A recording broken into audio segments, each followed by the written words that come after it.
Yesterday in San Diego, the Giants' bats came alive.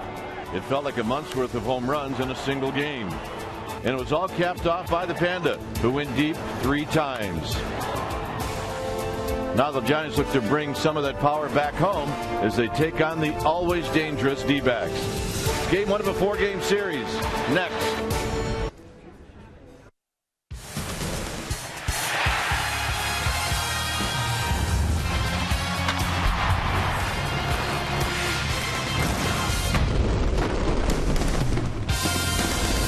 The homestand begins tonight. We're at AT&T Park, a beautiful night for baseball, as we get ready for Game 1 of a 4-game series, Diamondbacks and Giants. Hi again, everybody. I'm Dwayne Kuiper. Alongside me is Mike Krukow. Well, the Giants end up with a 4-5 road trip. Obviously, they'd like to have a little better trip. But now it's the Arizona Diamondbacks, who still have an outside shot at the wild card, and the Giants need to play well against these D-backs. Well, I think tonight the game really does favor a pitcher, and Ryan Vogelsong is the type of pitcher where it would favor when he has back-to-back starts facing the same opponent. And for Ryan Vogelsong, he threw well against this Diamondback team in Arizona. I expect him to carry on and do the same thing tonight. Offensively, the Giants woke up yesterday with a 6-home-run game against the Padres. They're feeling pretty good about themselves. This is the loudest BP we've seen in a long time. So, hey, who knows? They may have woke up with the long bow. Maybe it carries into the night's ball game. It should be very entertaining. No Buster Posey yesterday, no Buster Posey tonight. All right, when we come back, Amy G is going to take a look at 3 of those long balls yesterday, and they came off the bat of Pablo Sandoval. Sandoval with a terrific afternoon at Petco Park. She's going to take a look at that right after this.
by Jack in the Box. Go big at a participating Jack in the Box with Jack's really big chicken sandwich combos for only $3.99 plus tax. And by Toyota. Do the math and save at your local Toyota dealer. People celebrating Filipino Heritage Night here at AT&T Park as the Giants welcome in the Arizona Diamondbacks for a 4-game set, and your Giants have a chance to shake things up a bit in the NL West. Welcome back to the yard. I'm Amy Gutierrez, and yesterday the Giants brought the long ball back again and again and again. And of course, we all remember when Pablo Sandoval went yard 3 times in the postseason in a World Series game to put his name next to the likes of Babe Ruth, Reggie Jackson, and Albert Pujols. And yesterday he went yard again 3 times at Petco Park against the San Diego Padres. It's our AT&T U-verse Rewind. Our own Dwayne Kuiper has the call. Sky to right, hit high, Venable back, at the wall, out of here.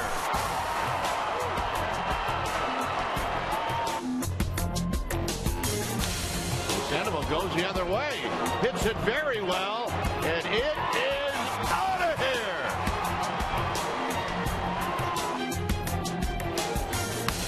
Sandoval hits one high, hits it deep, it is out of here. And that's 3 for Pablo Sandoval here in San Diego. How about that? Pablo Sandoval became the 9th San Francisco Giant to hit 3 home runs in a regular season game. Congratulations to him. What a feat. All right, game 1 of this series against the Diamondbacks. Vogelsong going up against Trevor Cahill. Kruk and Kuip will have first pitch and lineups, but after these messages, we're going to check in with our Comcast Sportsnet studios for an update, so stay with us.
We get ready for baseball. Our game time weather is presented by the Santa Cruz Beach Boardwalk. Get to the beach. The admission-free boardwalk is open this weekend. 65 degrees here at the yard. We have winds at 12 miles per hour. 84% is the humidity, and it is clear. All right, the Diamondbacks starting lineup is brought to you by Coors Light. It'll go like this. It will be Eaton, Bloomquist, and Goldschmidt. Martin Prado, very, very hot. And you can see since the middle of July, look out. Hill, Montero will hit 5th and 6th. Matt Davidson gets a start. He's a rook. He's hitting 7th in his Parra and Cahill. On the hill tonight for the Giants will be the right-hander Ryan Vogelsong, making start number 15 on the year. He's 3-4 with a 5.49 ERA. He has knocked almost a 1.5 off his ERA the last several starts. 58 strikeouts against 28 walks in 77 innings. He's a 4-pitch guy. He'll take a fastball, give you 2 different types of movement with a 2 and 4 seam grip, curveball, slider, changeup. And he has had impeccable command on the corners in the last, well, since he's come off the disabled list. Lifetime against these Arizona Diamondbacks, Vogelsong 2-3 with a 4.25 ERA. You see Angel Pagan. First home game back for Pagan since coming off the disabled list. So here's Eaton. Eaton hitting at 269, and the first pitch of the ball game is a swing and a miss.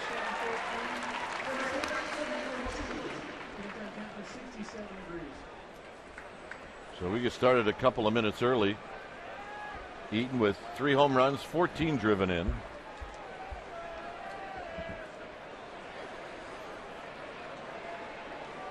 In at third is Sandoval, and there's a fastball on the inside part of the plate for a ball. 1 ball and 1 strike. Good strike zone tonight for Vogelsong. Tom Hallion is the plate umpire. Low ball pitcher. He's got a big zone. He is definitely a pitcher's friend, and it's wide zone off the plate, both sides. Belt will get a tricky hop. Vogelsong covering, and that's how this game gets started. Let's take a look at that defense playing behind Ryan Vogelsong tonight, starting in the Giants outfield. From left to right, it'll be Blanco, Pagan, and Pence. Crawford and Sandoval on the left side of the infield. Scudero and Belt on the right side. Hector Sanchez will be in the squad, putting down the signs. Mr. Posey getting another day.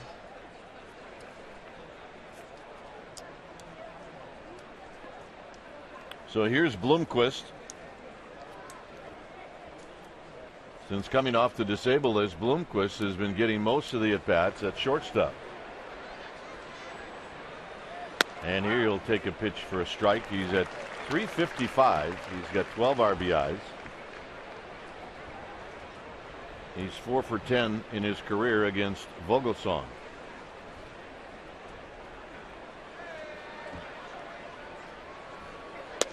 When the Giants were on this 9-game road trip, the Diamondbacks were on a 9-game homestand, and both teams during that stretch went 4-5.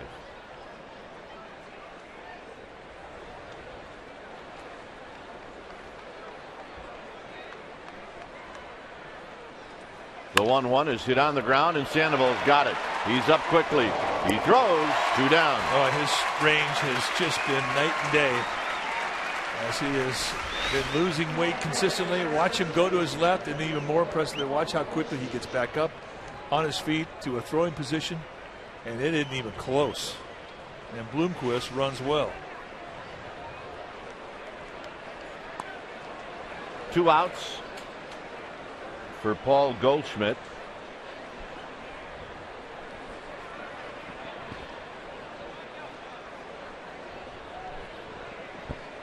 Goldschmidt takes a curveball for a strike. He has hurt the Giants over the years, but not so much this year. He's coming off an 0 for 9 series against Toronto. And another strike, and it's 0-2. 2 good curveballs taken out that outside location. So very early on, Vogelsong has established to the Diamondbacks that he can get that hook over. There's the numbers about what he's done this year.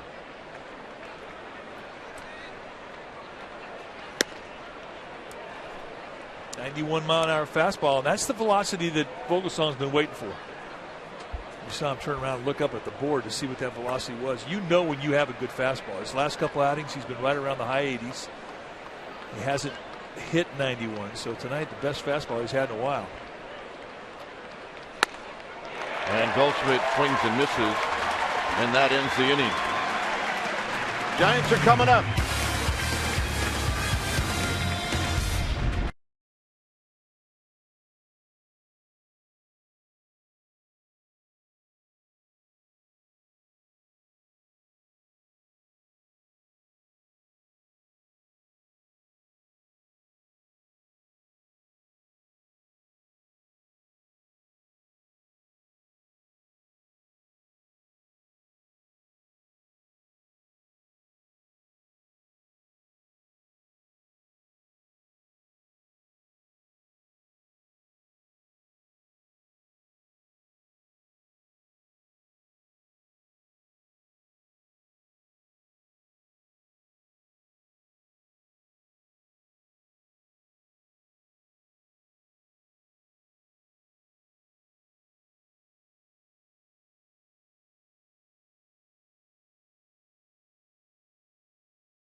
Leadoff spot, as you would expect, followed by Scudero, Belt, and Pence. Pablo Sandoval, 3 home runs yesterday, and look what he's done over the last 19 games. Sanchez will hit 6, and it's Blanco, Crawford, and Vogelsong. On the hill tonight for the Arizona Diamondbacks will be Trevor Cahill, the 6'4" and 225-pound right-hander. He's in his 5th year at the big league level. The last outing he had was a win against the Giants in Arizona, went 6 1/3, allowed 3 runs. When he's right, you're going to see a really good sinking fastball. That is the backbone of what he will give you. He's a 4-pitch guy, a curveball, slider, changeup guy, but for the most part, you're going to see the fastball and the slider. And he's a guy that it can pitch a lot of innings and not have to throw a lot of pitches because he gets a lot of those ground balls, a lot of quick outs. 3 pitches or less when he's on. So here's Pagan.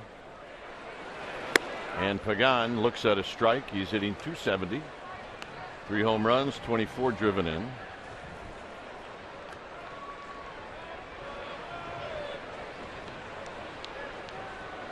Scudero to follow, and that went out of the hands of Cahill.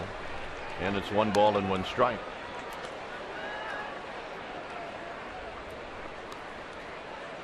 Welcome back, Angel. Yep.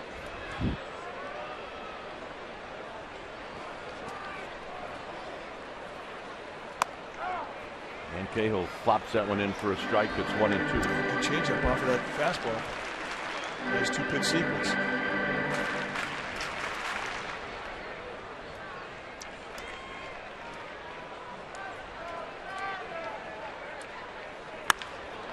Pagan bounces this one to Hill, and Hill will throw him out.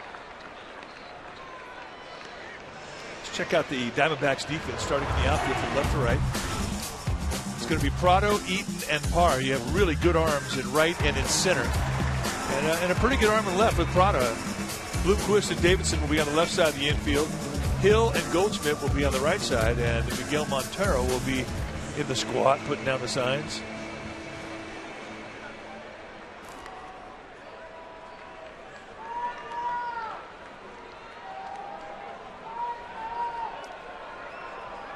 So here's Scudero at 296, and he takes a strike. I don't think Tom Hallion's called the ball yet tonight. I mean, both pitchers have locked into a pretty good groove, throwing lots of strikes.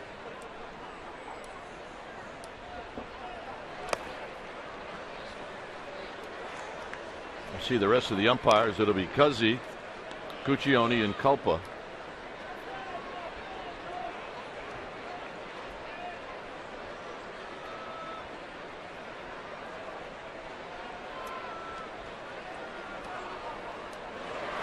And a shot through the legs of Cahill, and Scudero's aboard.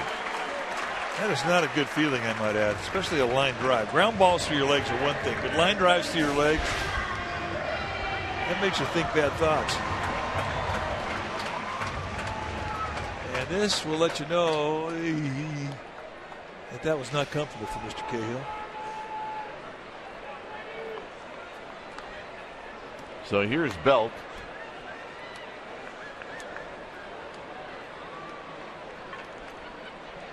Belt hitting at 283, 15 home runs, 53 driven in. And he takes down low. Yeah, I think, too, we found out about Cahill when we saw him in Arizona. You know, he'll paint corners 3 or 4 pitches in a row, then all of a sudden he'll throw one that is not even close to the strike zone. He'll throw behind guys. Hard to explain as to why that happens. And a strike to even the count. See a lot of those low strikes with Hallion tonight.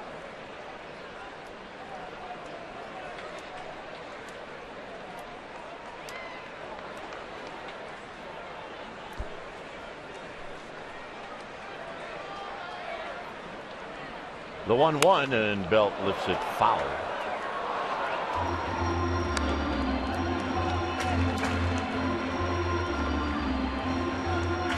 So a happy Giants fan who ended up with the souvenir.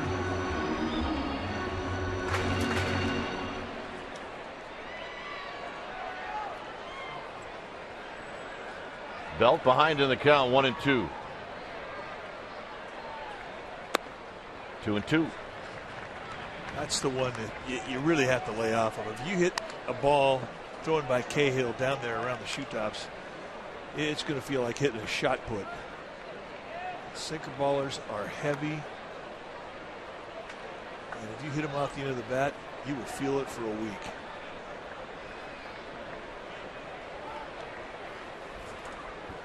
Two pitch. Got him. And he was saving that big curveball for a 2-strike surprise. And this is sort of what makes Cahill a little unique. Mostly you see sinker slider with guys who have sinkers. Not many of them have big over-the-top curveballs like that, and he'll use it a lot to lefties. Nice pitch.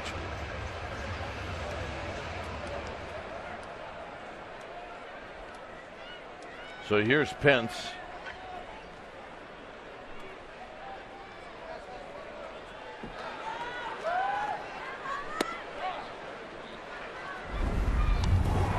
This was the home run by Pence yesterday. Played it well on a 2-strike curveball and impressed everybody, including Eric Stoltz, the guy that threw the curveball.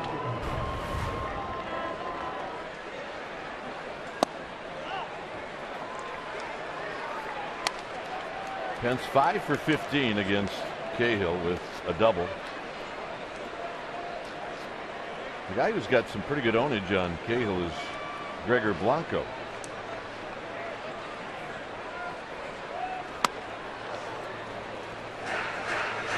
You got to be aware with Cahill. He might just ear holes. He is not a comfortable at bat, and if we hear the terminology effectively wild, he's that guy.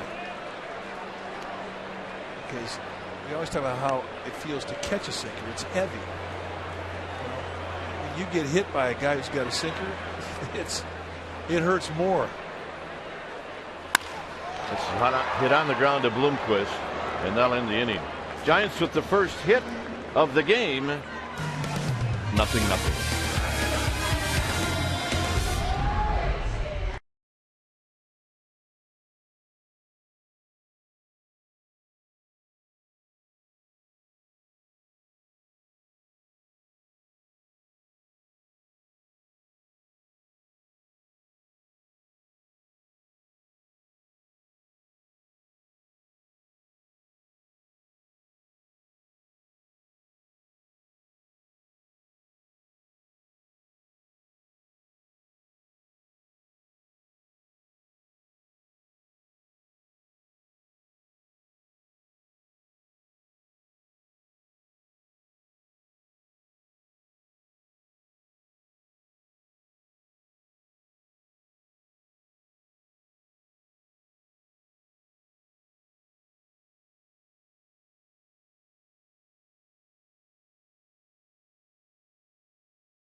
Not just any solar company, the solar company. It is a 0-0 ball game. The Palace of Fine Arts. Doesn't even look like we're in this country when you see that. That thing is gorgeous. And that's in San Francisco, huh? Yes, it is. Wow.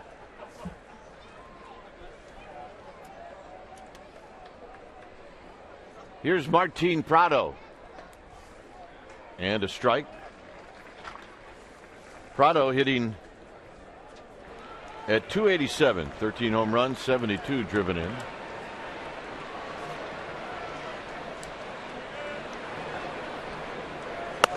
And that pitch up and in to even the count. Prado's been red hot. He really found his swing about a month ago. Had a tremendous August. He was the player of the month. And he had a better one than Brandon Belt, Andrew McCutchen, two other great Augusts by both those players. Swing and a foul held on by Sanchez. It's 1-2. Well, this is exactly what the Giants have been waiting for. As Ryan Vogelsong basically had to take his spring training here at the big league level, and he was always pitching a little short with his velocity on the fastball. Well, his fastball is there tonight. It's live. He's got that pop back. He's got his velocity at low 90s.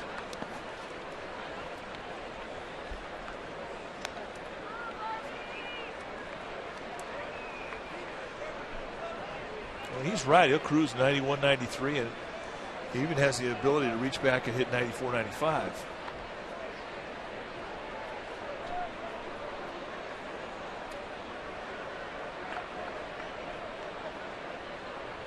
The 2-2 is a jam shot. Somebody's going to have to make a play. And Sandoval with a jump shot, Fergie Jenkins style to first for out number 1. That's a good memory. Well, let's watch the replay as the ball explodes in on Martin Prado. And watch how he gets out of the box. He does not get out of the box. And here's the jump shot. Whoop. The Rockies in town for a 3-game series, the 9th, 10th, and 11th. Day game is sold out on Wednesday. However, tickets are available for Monday and Tuesday. And those 2 games will start at 7:15. Go to sfgiants.com. Actually, Fergie Jenkins was not. It was a hook shot that he'd throw from the mound. Fergie Jenkins, the Hall of Fame pitcher who really made his reputation in Chicago with the Cubs. He came back to the Cubs after really resurging in his career with Texas. And the Cubs got him back. And we went in to play Chicago, and Bill Buckner, who was then the first baseman with the Cubs, said, "Wait till you see Fergie's throw over to first base if he gets a comebacker." So that's all he'd tell us. So we're hoping for a comebacker. Sure enough, I think it was Brad Wellman who hit the comebacker. Here's Hill, who takes a strike on the inside corner. Fergie Jenkins catches the ball on the mound, and he throws a hook shot. Now, keep in mind, Buckner's back, out the cut of the outfield grass in right field. He's got to run under the hook shot like he's leading him on a sideline pass. And it was a perfect lob, and they got the out, but it was hysterical. I'd never seen a guy do that before. Buckner said it was hair-raising for him because he had to get his tail over there to catch the hook shot. Turned out, Fergie Jenkins actually played for the Harlem Globetrotters. Great basketball player. Awesome. So it was just his way of having a little fun. But you got to be awfully good to do something like that. Hill on a 3-1 pitch fouls it back. It's 3-2. And by the time we saw him do that, he had already filled out his Hall of Fame resume. He was going. 6 years, he won 20 games, 6 years in a row with the Cubs. That'll put you in the Hall. It absolutely will.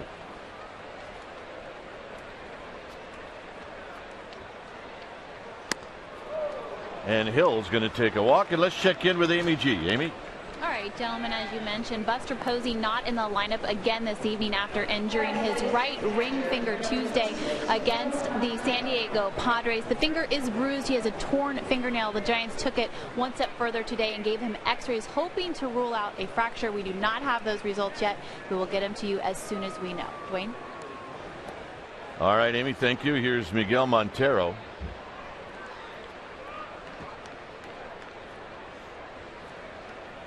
Montero, 235, 10 home runs, 37 driven in.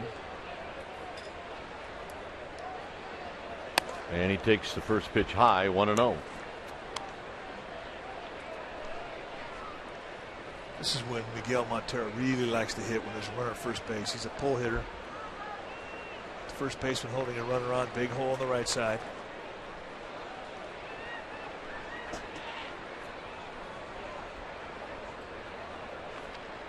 On deck is Matt Davidson.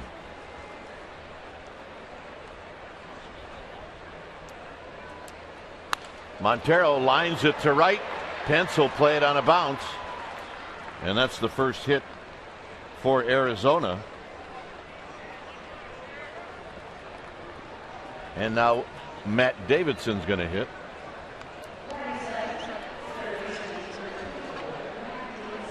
So here's the kid.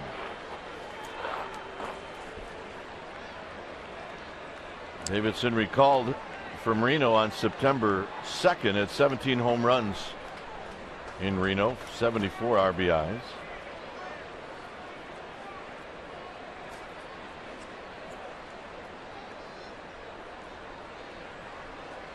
First round pick, 35th in the country in 2009.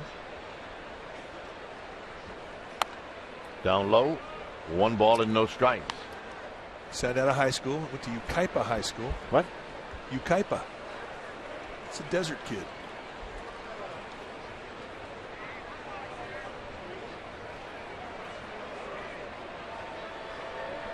And he really has had some good power numbers. As you mentioned, 17 this year in Reno, 23 last year in Mobile.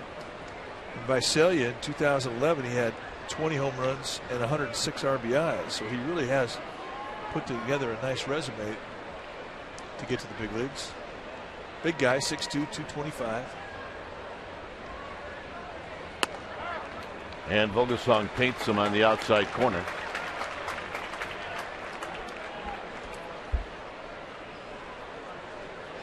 .22 years of age.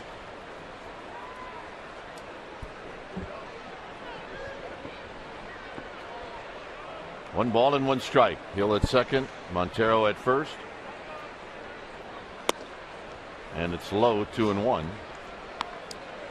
One thing he would do, though, he would strike out. 1,700 at bats in the minor leagues. Coming into this season, he had 482 strikeouts. So it gives you an idea that it's 1 every 3.5 at bats. He's taking a whiff. But guys with power, that's acceptable.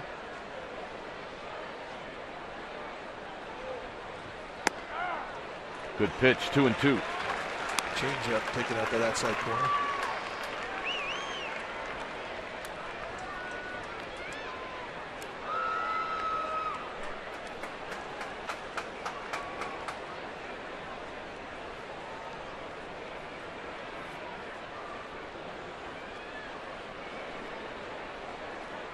Vogelsong looks to second. And now a 3-2 pitch is coming up to Matt Davidson.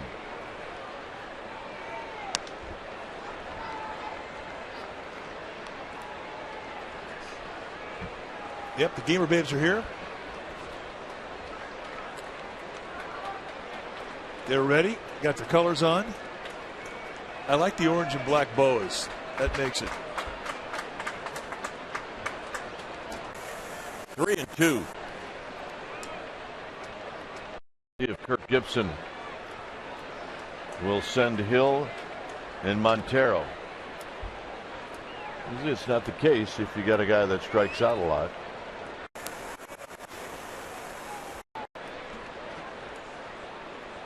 Go swinging a bouncing ball foul. So we'll reset and do it again as Davidson did not get a 3-2 fastball. Well, with Vogelsong, he has never backed into a pitch. Yeah. By the way, it's not throw a 3-2 fastball. Although here seem to think that it is. I'm glad you said that. That is true, especially if a guy throws really hard. So 3-2. Vogelsong take.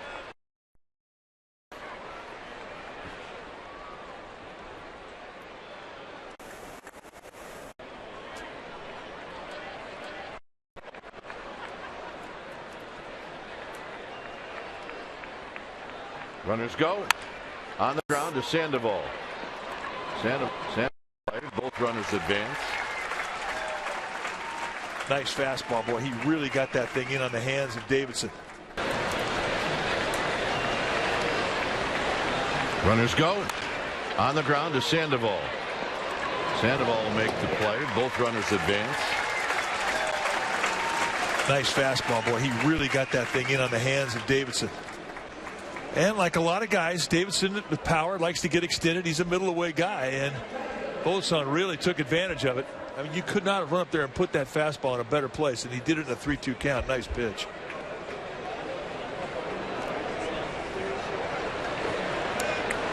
So here's Parra, who's going to be given a free pass.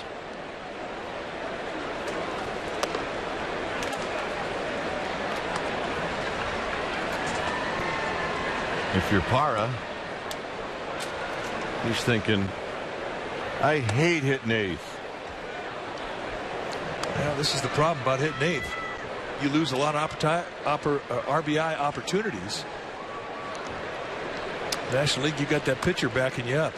And Vogelsong almost threw a strike. There was your opportunity.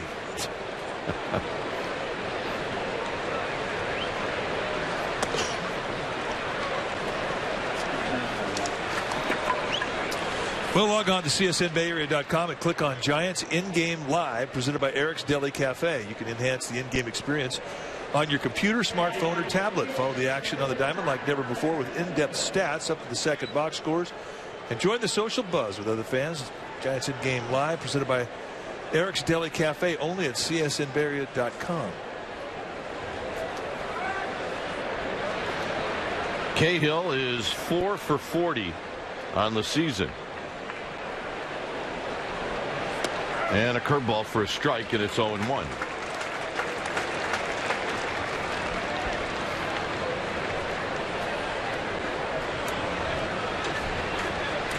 No balls and 1 strike.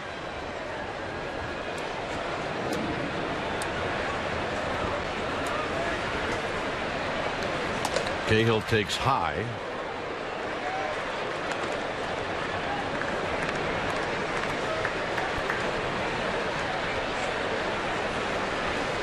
Cahill does have 5 runs batted in.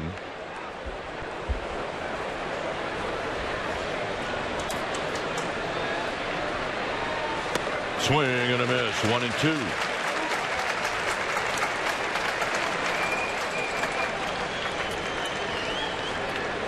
So Vogelsong trying to get out of this mess created by a walk and a single.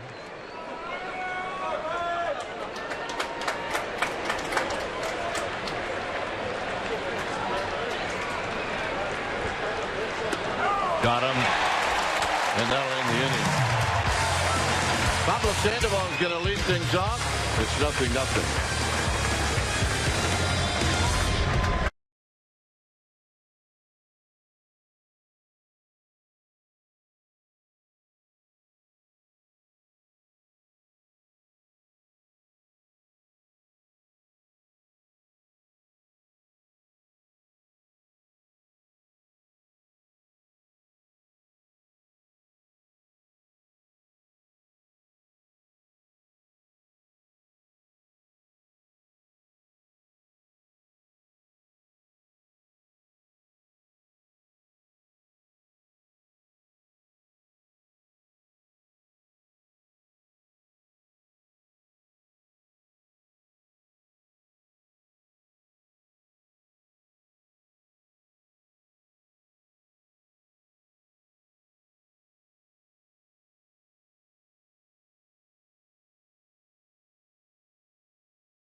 Buffet, celebrating 40 years of bringing it to the plate.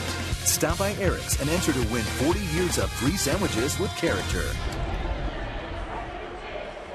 No score as we head to the home half of the second inning. Here's our Geico quote. Bruce Bochy on Pablo Sandoval yesterday. That's what power will do for you. You don't have to hit with runners in scoring position if you hit it out of the ballpark. That's a fact. Well, yeah, you know, you never think about it that way, but all the finesse part of baseball just goes right out the door when you're knocking it over the fence.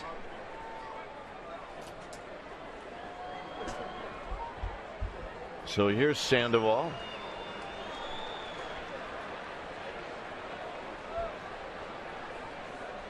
Sandoval takes down low. Sandoval with 13 home runs, 71 driven in.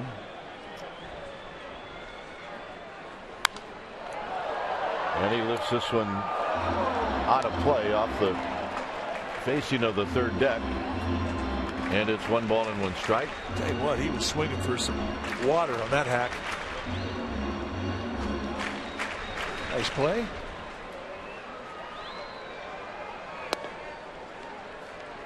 Pablo Sandoval's batting practice today was ridiculous. He almost hit the cable car in right center.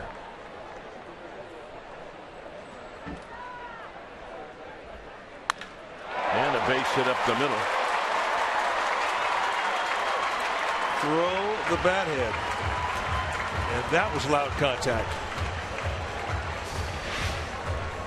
See that backside throw, and that is perfect sink. And you talk about a live bat head. This is just all in the last 2 days where he really has gotten everything in sync, and he's really utilizing that great power he's got in his legs.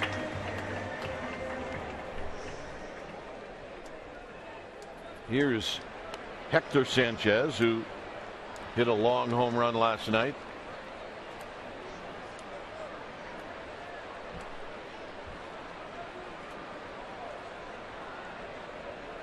And he ropes this one, and that's a double play.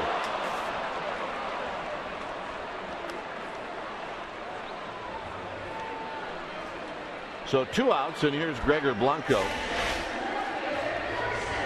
Right now, Cahill's not really fooling anybody. Had it right to Goldschmidt, and all he had to do is step 2 steps to his left, and it's an unassisted double play.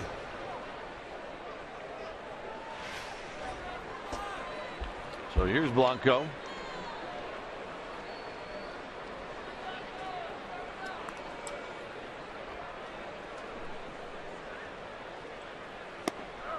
Mentioned the onage that Blanco has on Cahill. He's 5 for 16. All 5 hits have been extra bases, 4 doubles and a home run. This was the home run he hit off of Cahill in Arizona. He's a big potato too. He can hit some of the longest home runs, and you look and say, well, this guy's got to have 10, 12 home runs too.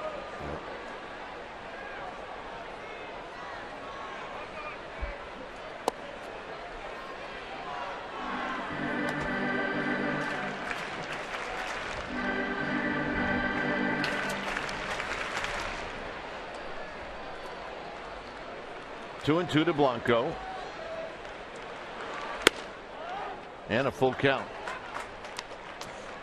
He's trying to go in there with a little front door sinker, taking out that inside location. He's just missing off the plate in. Wraps this one to right, and Parra's going to make the sliding catch, and that'll end the inning. Third inning coming up. 3 bullets.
Insurance and financial services for you and your business. Visit HEPINS.com. No score as we head to inning number 3, and it'll be the top of the order for the Diamondbacks. Adam Eaton, who opened up the ball game with a ground ball to first.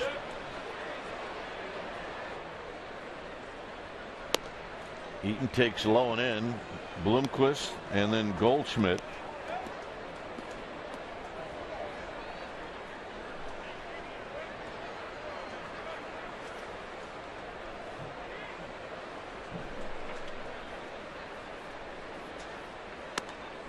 Diamondbacks coming into today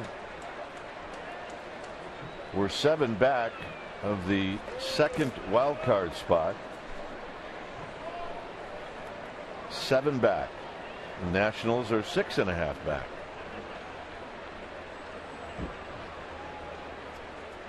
Two balls, no strikes. Eaton trying to steal one, does not. It's 2-1. So if you're the Nationals, you think you still have a shot. Well, you have to, as long as you mathematically have some life. Slowly hit. Scudero is going to flip the belt, and they got him. Another great example of how if you get jammed, you get a horrible jump out of the box. And Eaton could go. I mean, he's one of the fastest Diamondbacks. In fact, he might be the fastest Diamondback. And watch him get out of the box. Yep. Now here we go. It turns out he gets him by about a half step, not even maybe.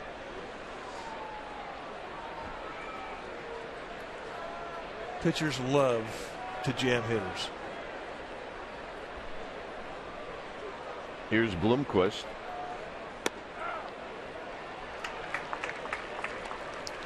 I've played with guys that would rather break your bat than strike you out.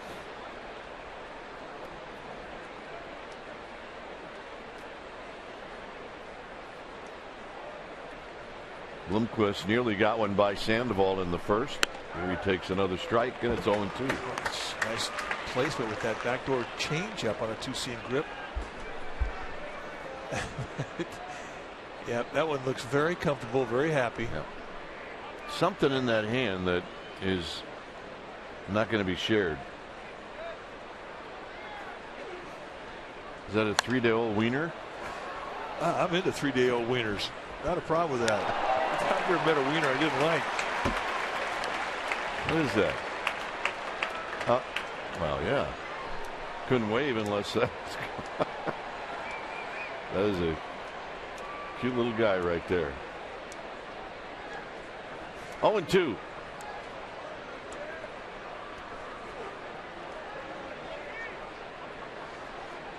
Goldschmidt on deck. Bloomquist steps out.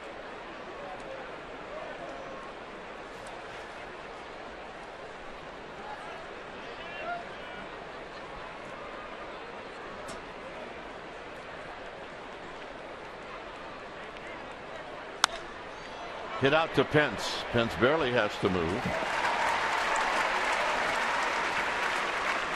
One of the hardest balls hit off of Vogelsong tonight, and Bloomquist had to go the opposite way to do it. And we always talk about when a pitcher gets back-to-back starts, you really can tell who the pitchers are, and it favors a guy like Vogelsong, because his last outing was against this very same team, and it's all fresh in his mind.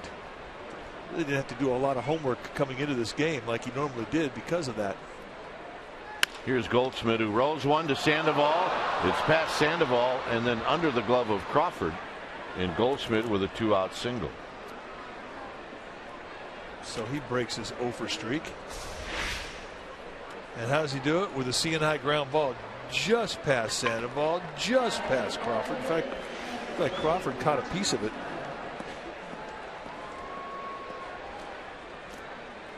So here's Prado.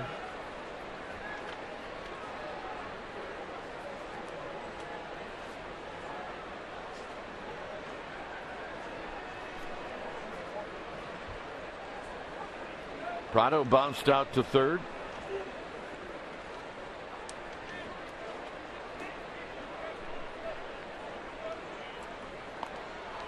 Goldschmidt, even though he's got the power numbers, can also sneak attack you with some base stealing ability. He's got 13, and that leads the team.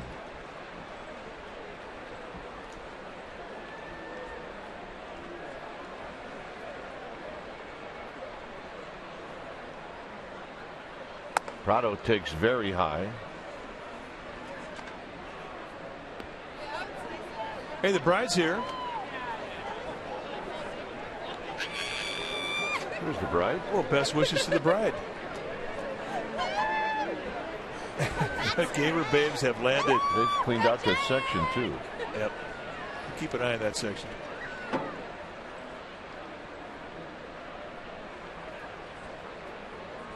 Here's the 1-0, and Prado takes a strike.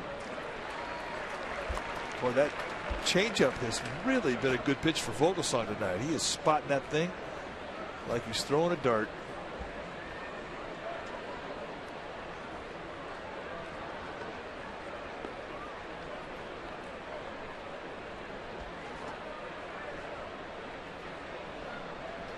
Pitch number 50 coming up. And it's hit out to Pence. And that'll end the inning. He's a cute one, this guy. Yeah. All right, I'm good.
Homestand? Well, here's how you do it. Visit Dynamic Deals page at sfgiants.com. Dynamic Deal. Take advantage of the $8 Dynamic Deals for this homestand. And as well as the Dodgers series at the end of the month. That's right, the Dodgers are coming in. Again, visit sfgiants.com/dynamic deal, and then you can check out those $8 tickets. So Crawford will lead things off here in the bottom of the third.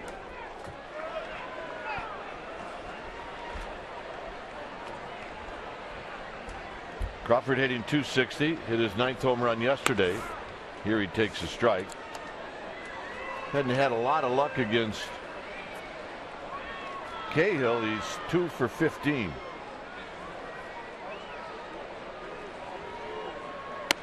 Look out as Crawford spins out of the way. I don't think there's any doubt that he thought he was going to get nipped.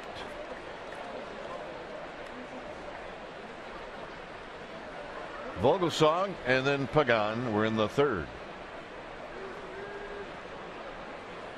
And a shot on the ground past Davidson, who looks like he got caught flat-footed.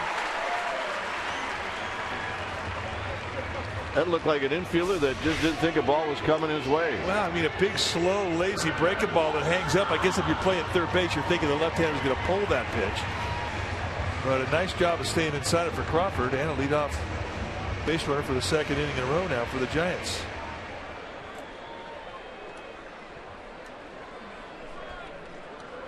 So here's Vogelsong.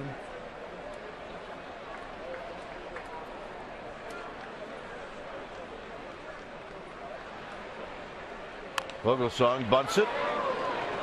Cahill flips it to Hill covering first. So on one pitch, Vogelsong gets the job done. Nicely done. Now you get to go back in, sit down, pick up a towel, have a drink of water, and hope your team scores 11 runs. That's right.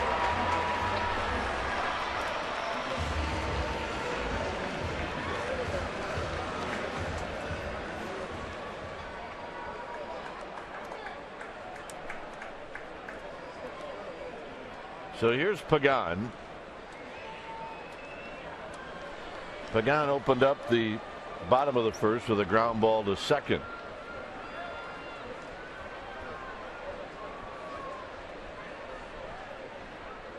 And here he takes a curveball for a strike. Saw Cahill do that a lot, steal strike one. I mean, you just don't think of curveball when you're hitting off of Cahill. And he's got a nice view of that pitch. And he can take strike one consistently with it, especially against the lefties. There's a Pagan fan. She's got her halo on.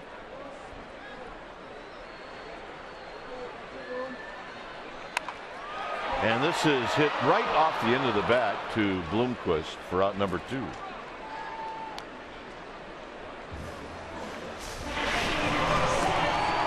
can imagine how excited Pagan was today. Had a little extra hop in his step. Why, you say? Well, this is the first home game that he's got a chance to play since May. Good to see him back. Really opened up a series earlier than expected when he joined the team in Arizona.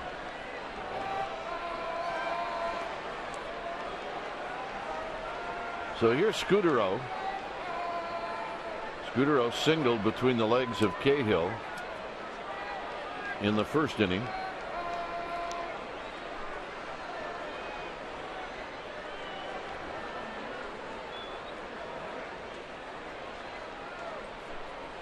And he's going to take a strike.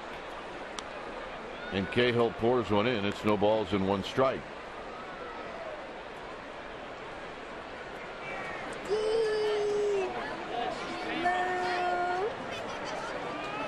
Hey, the family's all here. Mom's got her hands full. Dad's taking the picture. 0-1 to the back foot. And it's 1 ball and 1 strike.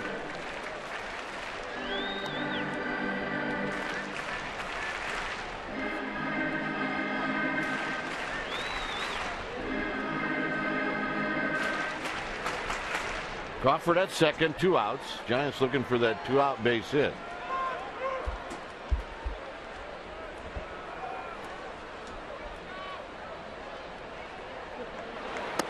Almost to the backstop. Well, that's the release you can't explain from Cahill we were talking about. And it makes it really difficult to catch a guy like that because Montero, for the most part, can put his glove up and Cahill's been hitting it. Sets up inside, and this thing almost goes to the backstop, completely away from the intended target. So what that means is Montero can never really relax back there.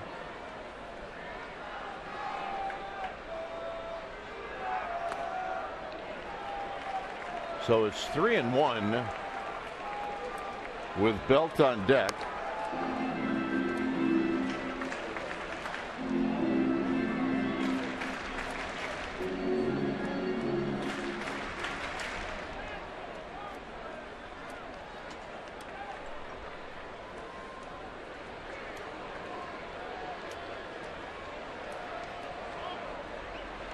And a swing and a high foul down the right field line and out of play. Yeah, that's the pitch you're looking for against a sinker ball. Make him get that ball up. That was a good pitch to hit. And Scooter would love to get another one of those.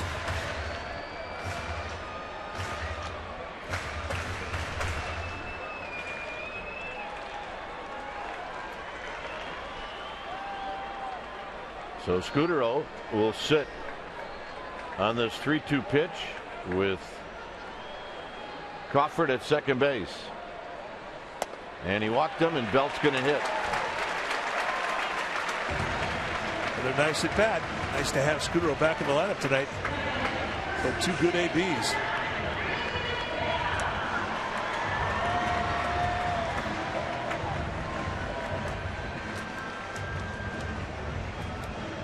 Belt struck out in the first inning. It's the only strikeout that Cahill has. Belt also now has seen the curveball, which is the pitch that he struck out on.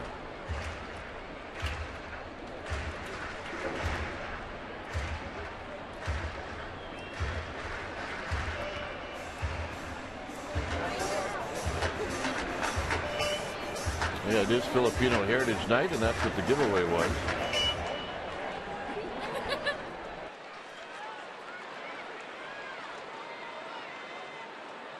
So here's Belt. Belt taps it foul on the first pitch, and it's no balls and 1 strike. Back right with another big slow curveball. That was the same pitch he saw his last at bat, a 2-strike count. He struck out on it.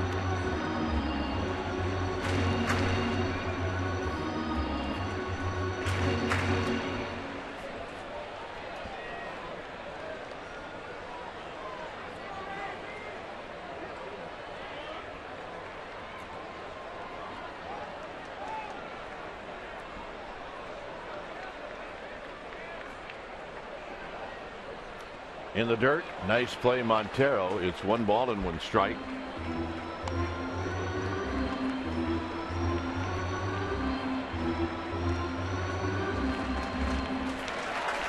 Pence watching from the on-deck circle.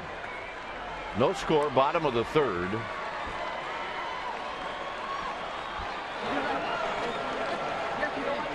Draft people are here.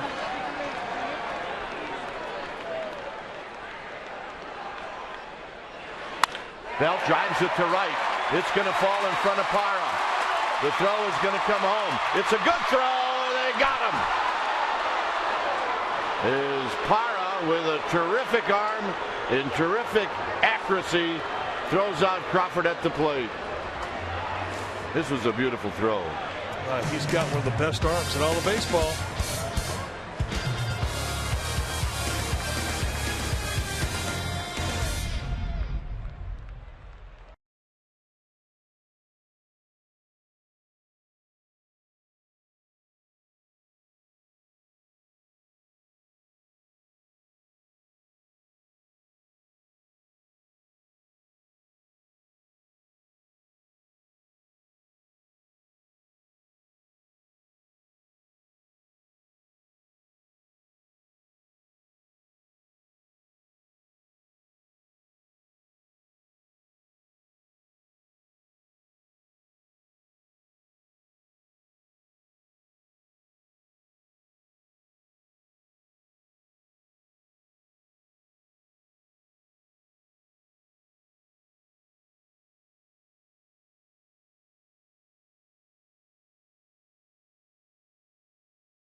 Answer tweeted to CSN Giants.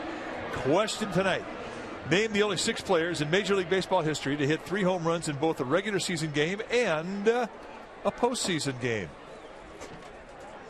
Well, we know one. I know them all. Really? Yep. Played against one of them. I did too. Spring training. Here's Hill. Hill, first pitch, single up the middle. You want to see a great arm, and we always talk about Gerardo Parra having one of the best in baseball, and boy, did he prove it. The ball got on him, and he had to stop his momentum. And once that happened, we thought, well, maybe have a chance to score. And look at this rocket, a perfect strike to Montero, and Crawford has nowhere to go. I mean, you cannot make a better throw. This is so impressive because his momentum was stopped to the play. And you get a little seed when you come back into the clubhouse, or the dugout rather. So here's Montero.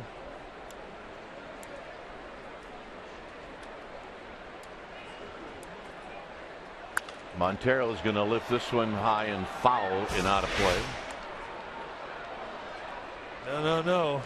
Dikembe Mutombo style.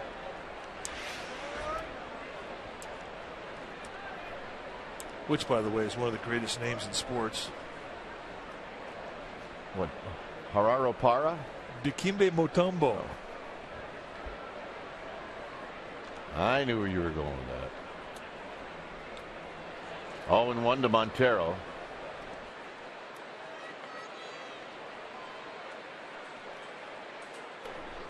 Swing and a miss. Nothing in 2.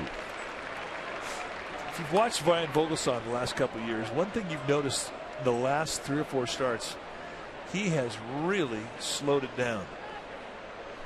Become very deliberate.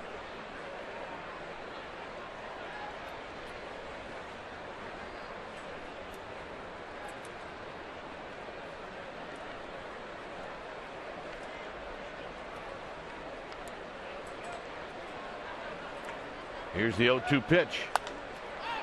This is popped up. And Belt will put it away. Nice location with that fastball in on the hands.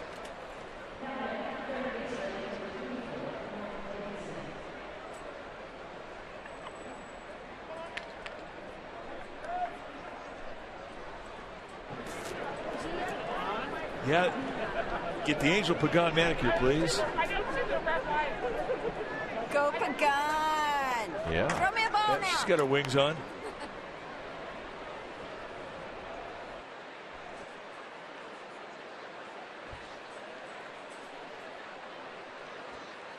Here's Davidson, who takes a curveball for a strike.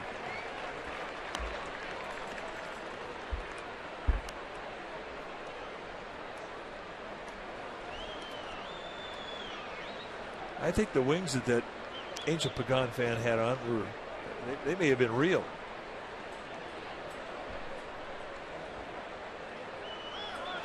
Swing and a miss from his knees, and they got him. Wow.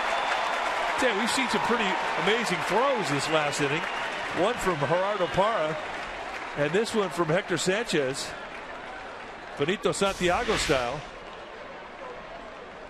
From the knees, and Aaron Hill decides I'm not sliding. Yeah. Yeah, that doesn't make any sense, does it? Dikembe Mutombo style. Let's see, Hector Sanchez has on the orange game signs on his fingertips tonight. Hit on the ground to Scudero.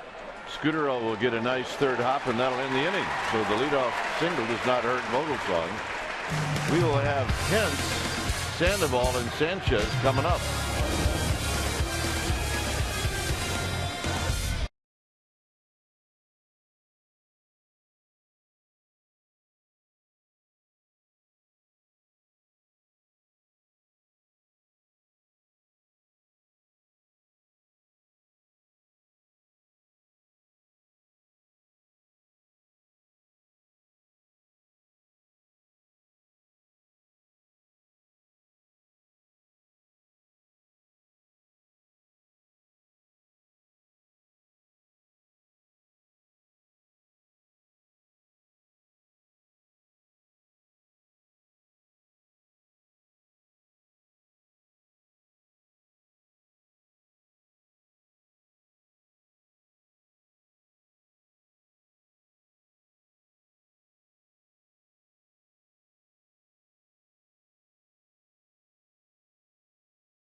Pablo Sandoval. You've seen his great defense on the field, and now he's giving the gift of safety to our nation's children. He was honored before the game on the field for his commitment to the community and to protect children. He's teamed up with the American Football Coaches Association's National Child Identification Program. It helps thousands of kids, and tonight he made available thousands of child ID kits. They're available over up on the clubhouse promenade level. Guys, it's easy to fill out. It protects our nation's children. Pablo Sandoval getting it done. Good job.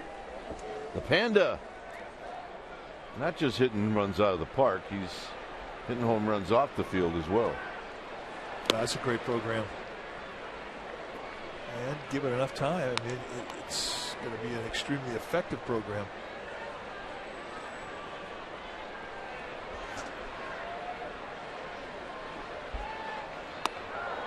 Breaking ball had Pence bailing. It's 1 ball and 1 strike.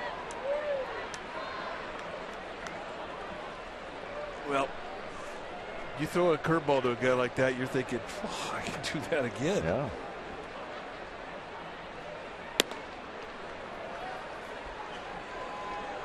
Two and one.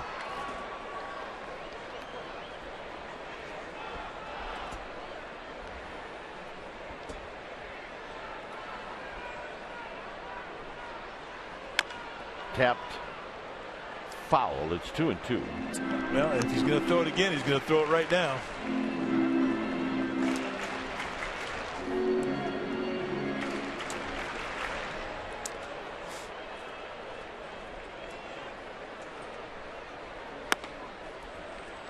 Another slinging 92-mile-an-hour sinker that's not even close. I mean, those are 2 wasted pitches.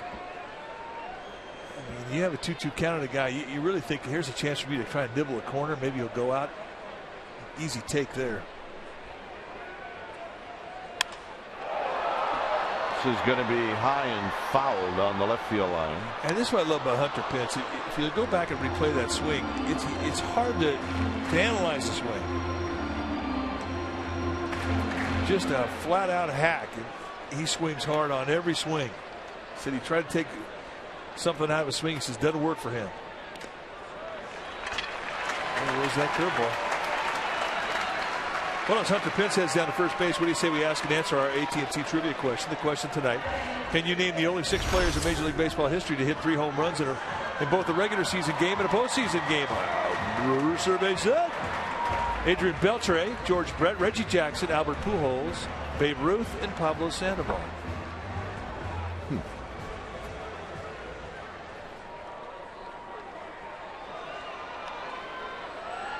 Stretch. He did it once. Mays. Actually, he did it 3 times, I beg your pardon. JT Snow on that list. Oh, yeah. In Philadelphia. Aubrey Huff in St. Louis. Kevin Mitchell, I forgot. Darrell Evans, I think at Candlestick. It was a Candlestick in May.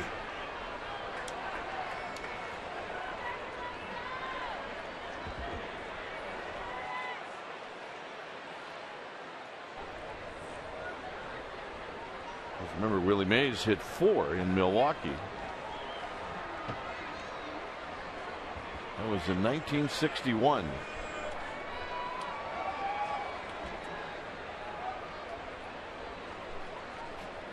One and 0 to Sandoval. Remember, Pence can run a little bit. He leads this team in stolen bases with 21.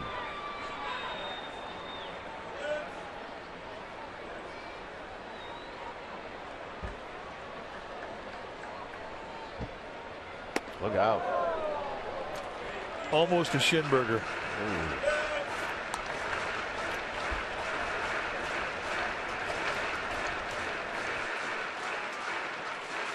Kevin Mitchell did it in Pittsburgh.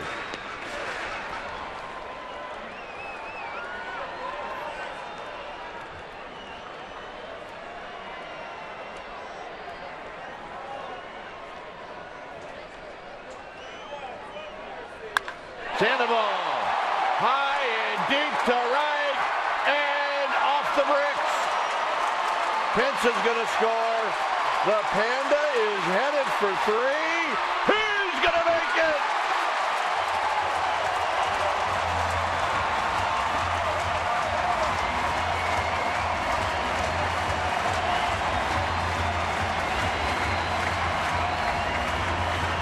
That wasn't easy. But he is on fire. And we're going to make that swing our fourth right choice. Gerardo Parra, he quit running. And Sandoval, he didn't get out of the box thinking it was anything but a home run. And watch it hit the wall and come back past Parra. But it was all said and done. Parra almost pulls off another miraculous throw.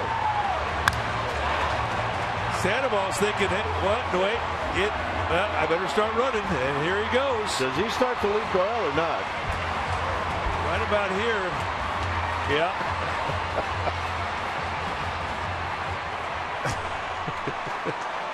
Who wouldn't want to play with that guy? Here's Hector Sanchez. And a high breaking ball, 1-0. Man, he is squaring everything up. That's how his batting practice was today. It was loud and it was long. His 72nd RBI. And a strike. Good changeup. How did that not go out? Well, this ballpark. That's how. Triples alley. Hit out to right field. Parra going to try to throw out Sandoval, and he might do it.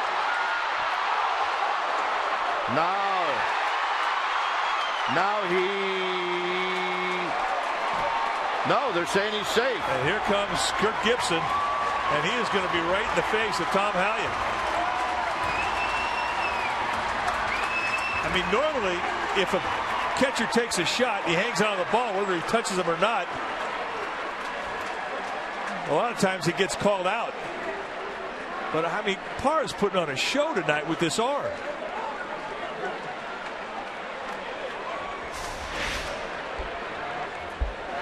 Good bat from Sanchez. I mean, that's not a medium fly ball. I mean, that's out there long enough you're thinking it's automatic.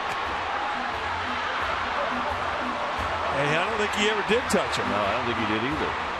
Question is whether or not Sandoval touched the plate.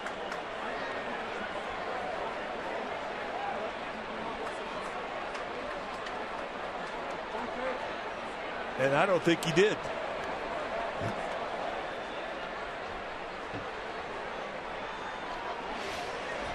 So here's Blanco, who takes high.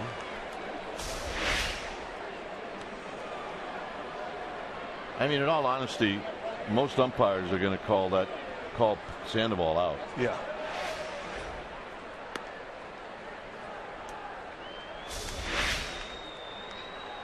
And he may have dragged a toe across the plate. I mean, it may have happened. Absolutely. But I thought once the contact was made and he held on, whoops, somebody got tossed.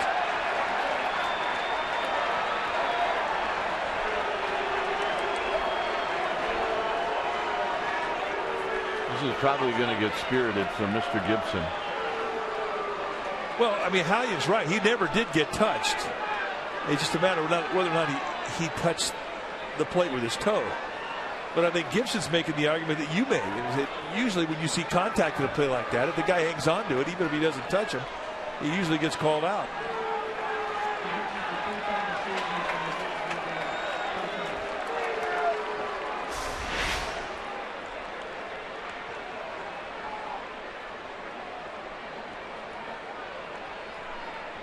He didn't touch him. He never did. He never did. That's foul. Oh, more ball dude could have been somebody. One more look. He never touched home. So Sandoval going back. Here's where he finally does indeed get tagged. So he should have been out.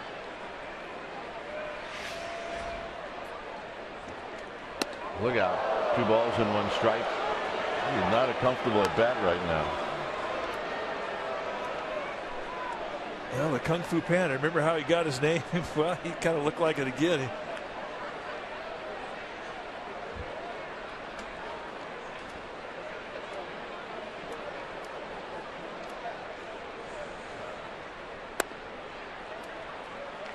Three and 1 to Blanco.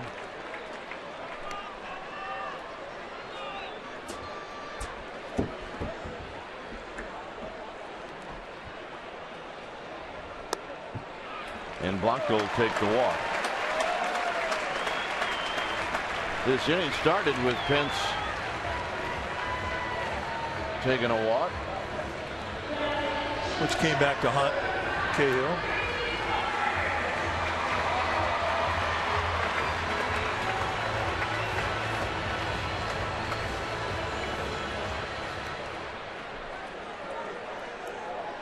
Crawford singled past the third baseman Davidson in the 3rd inning.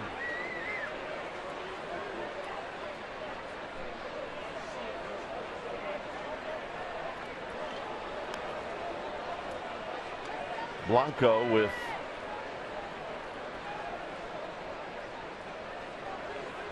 .11 steals.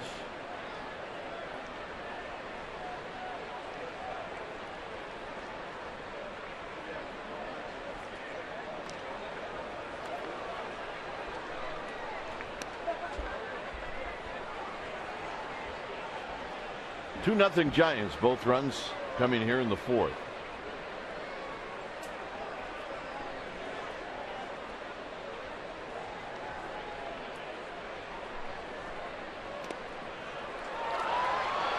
Blanco thought about it. Now he'll draw a throw from Montero.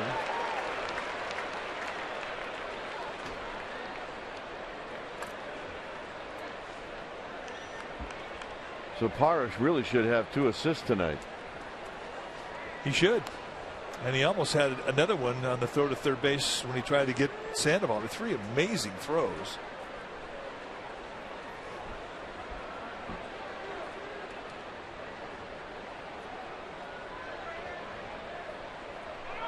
Blanco goes, and he'll make it.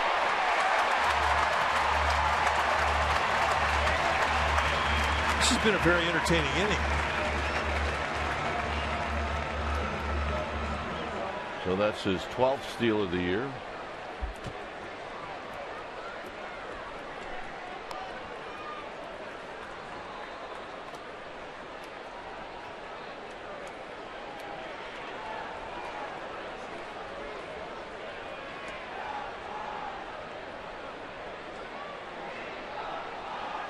Crawford takes maybe a pitch inside.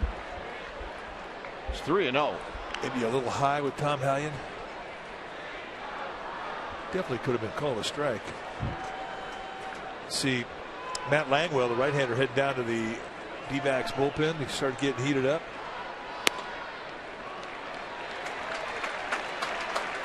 That's the 3rd walk of the inning. Charlie Nagy's going to come out.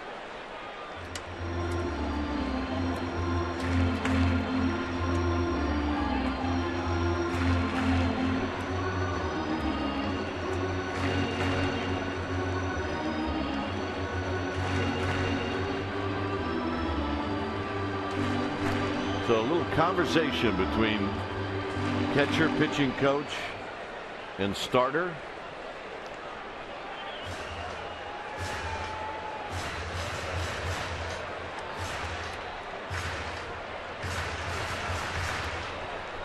As Charlie Nagy walks back. Vogelsong had a sacrifice bunt in the 3rd. Very likely he's going to try to do that again here in the 4th.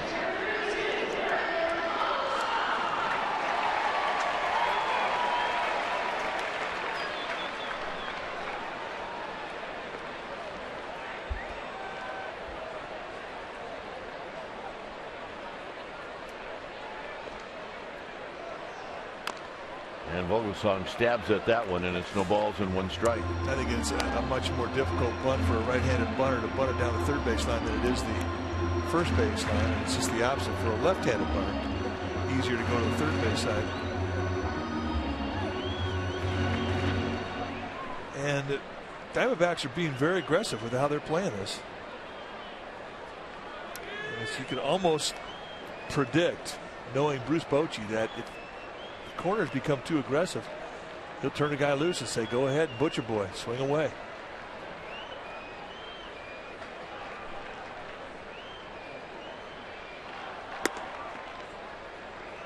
One ball and one strike. I mean, Paul Goldschmidt is just as close as you could get. Well, the middle of the diamond on the right side is open because Hill has to cover first.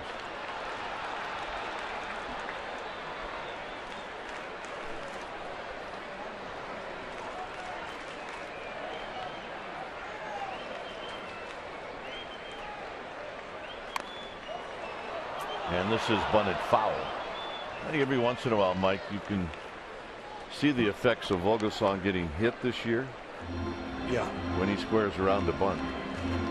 Yeah, I agree. Earlier in the year, put him on the disabled list for almost 3 months. He got hit in the little finger of his throwing hand. It took surgery and 5 pins to set it back and a lot of time to heal up. See, he wears a protective piece on his hands now. A little pad.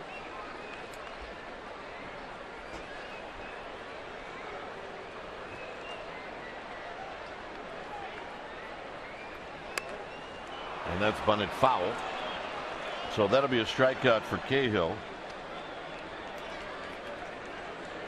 And now Pagan's going to hit. Giants still do have a runner in scoring position.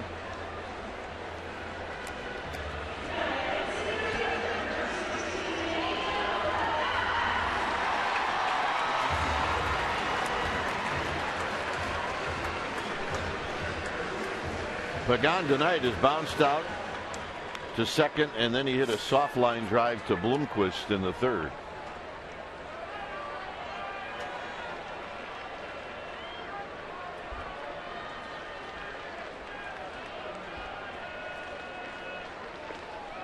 And a breaking ball is inside, 1-0. Here's the opportunity where you can really gain some separation. Gapper here can really put a nice crooked number up on the board. Good curveball. Back-to-back curveballs. And that's been actually a better pitch for him than his sinker.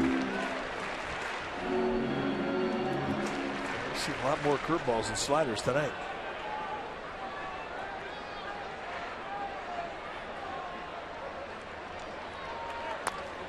Pagan rolls this one foul. So it's 1-2. Montero may have a good argument that that was fair.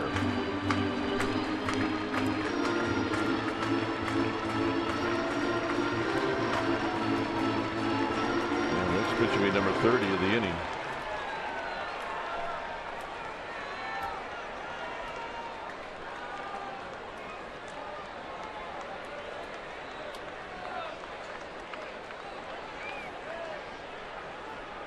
The 1-2 pitch, and Pagan fouls it back and out of play.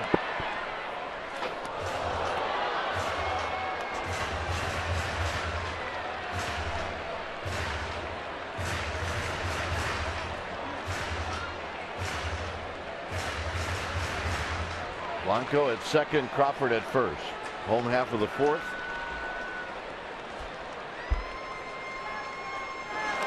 And Blanco holds up. 2-2 make that Pagan. This really has been an inning where a walk and then a triple and then the close play at home where the Giants catch a break.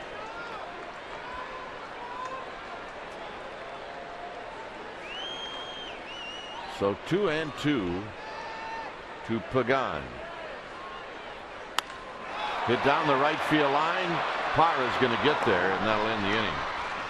2 runs on 1 hit, 3 walks. Pablo Sandoval had the big hit, Is he hit one out to Triples Alley. It's 2-0 Giants.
In 1998 against the Dodgers, Barry Bonds went 0 for 3. He snapped his new National League mark of reaching base in 15 consecutive plate appearances. During that stretch, 5 singles, 2 doubles, 2 homers, and 6 walks. And during the streak, breaks Dodger Pedro Guerrero's mark of 14, established in 1983. Well, Barry Bonds is the king of the splash hits, too.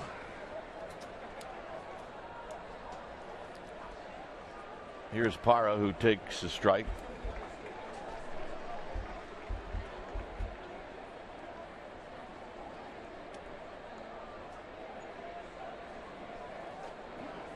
Parra was walked intentionally in the second inning.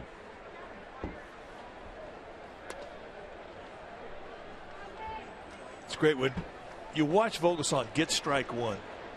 He immediately goes out in the corner. It's the way you're supposed to. You've got 2 pitches. After you get strike one, you've got 2 pitches to throw to your location.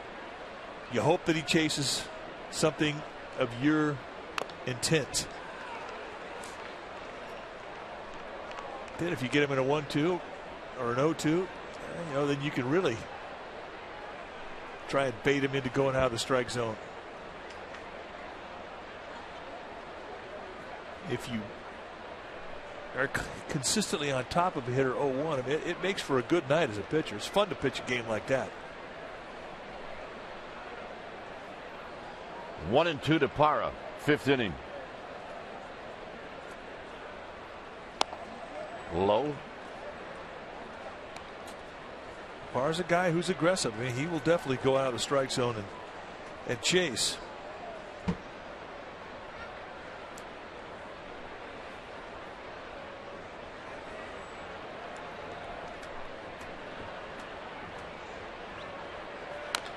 And that's rolled foul.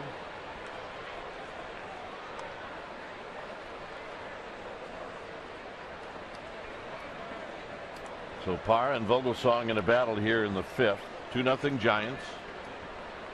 62 pitches for the Giants righty.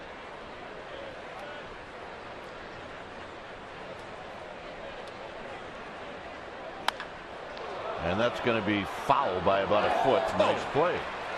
How about that pick? Yeah, keep that game face on. You bet. You earned it. That's an old player right here. One hop backhander. Oh, that's how we do it here in San Francisco.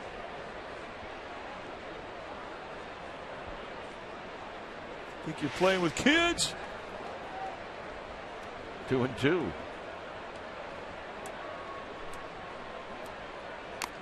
Got him. Fastball finished him off. Strikeout number 3.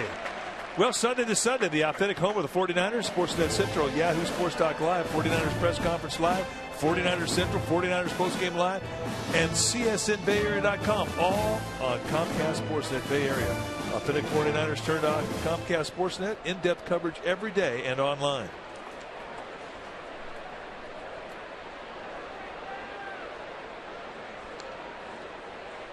Cahill takes high. Cahill struck out looking in the second.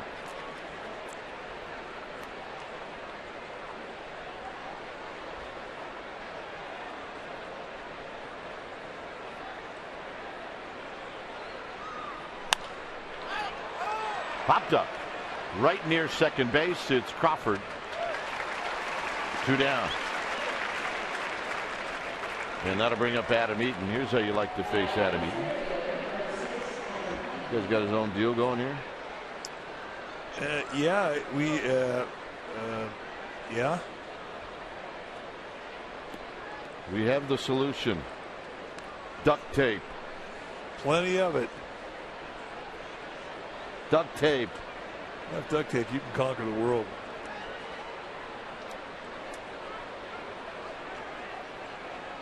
Here's Eaton. And a strike to Eaton. Duct tape.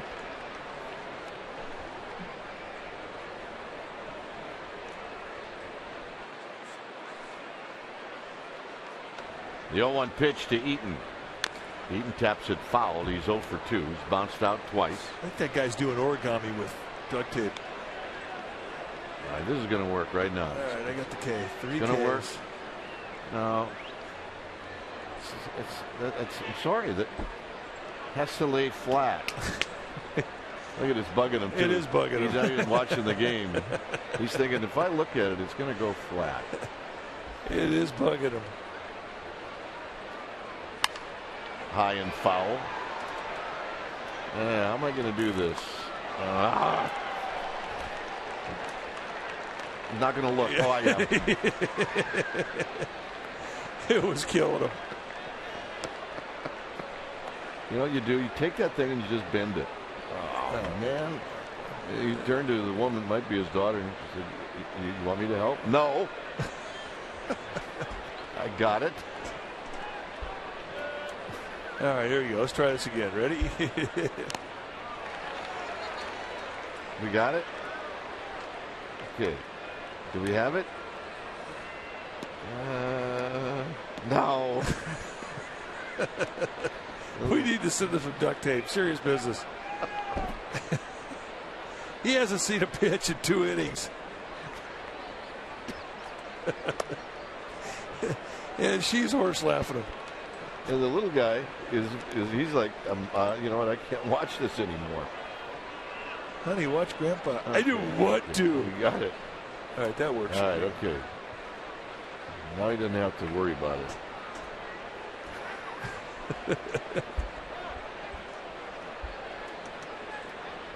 Thanks to Adam Eaton for just extending this at bat where we could enjoy Gramps trying to get the strikeout down. Yeah. Everybody's happy now. Yeah. Oh, yeah. 2-2. And by the way, I found out something. When they start horse laughing Grandpa, it's the loudest laugh of all. Yeah. You know what he's thinking now? I hope Vogelsong pitches great, but doesn't strike anybody else out. Yeah.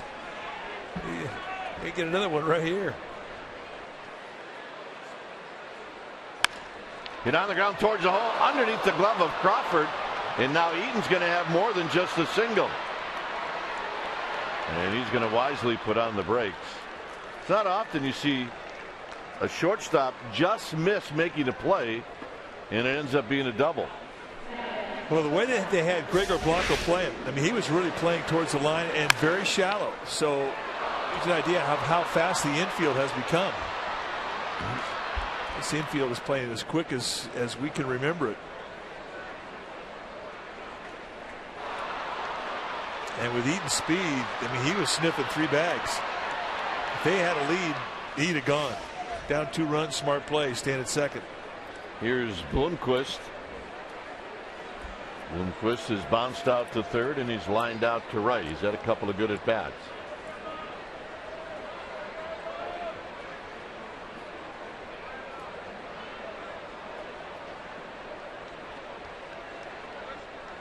Look out. Breaking ball is high. 1 ball and no strikes. He wants another ball. That one did not have any strikes in it.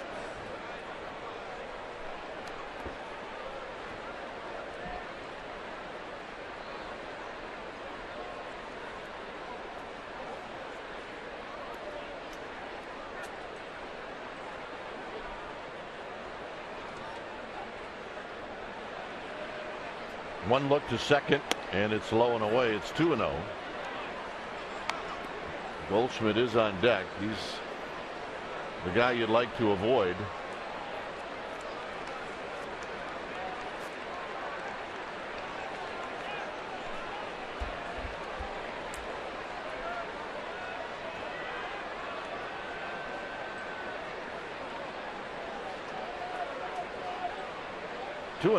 See if Bloomquist gets something to hit here. Off the corner, 3-0. Now this inning has become interesting all of a sudden after 2 quick outs.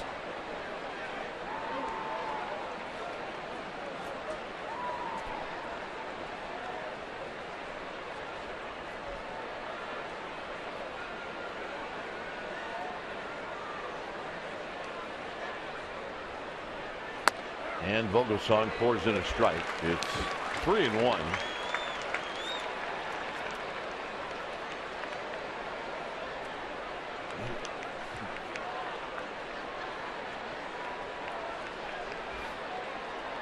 So Bloomquist in the driver's seat one more time.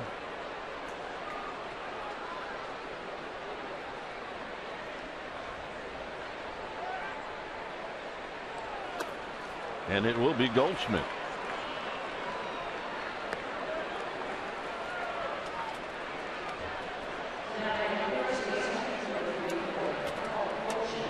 So here's Goldschmidt.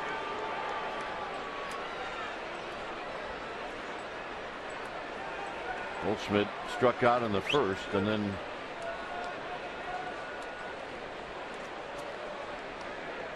singled in the third. Yeah, this is the situation you want to avoid.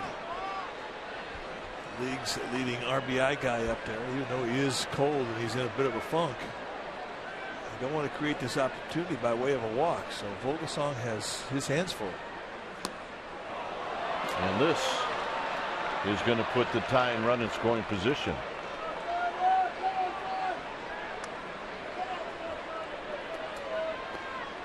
Wild pitch all the way.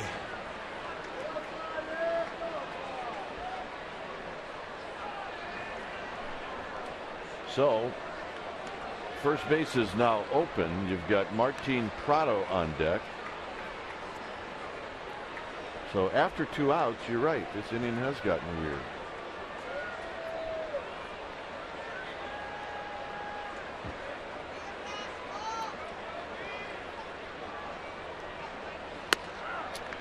And a curveball for a strike to even the count. And that really has been an outstanding pitch for Vogelsong against Goldschmidt tonight.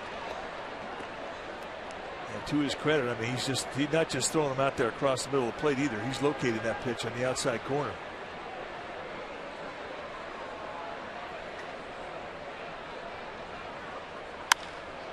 This is going to fall, and it's going to tie the game. Pagan makes a nice throw into second, and it's a 2-2 ball game.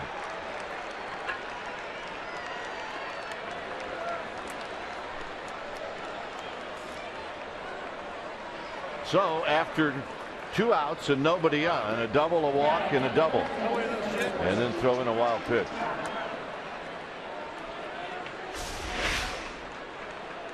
Take a look at the payoff pitch. It looked like it was a little changeup that came middle in. He inside outs this thing. Didn't hit it great, but as strong as he is, completely splits the outfield in the right center field gap. And with his speed, an easy 2-bagger.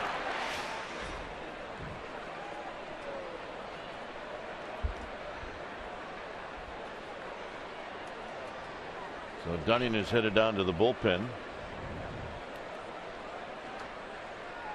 One thing we found out about Jake Dunning, he gets ready in a hurry. This is going to give the Diamondbacks the lead. As Prado comes through with a 2-out base hit. So it's a 3-2 ball game, and Dave Righetti comes out.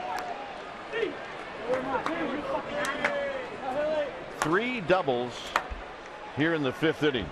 All after 2 outs.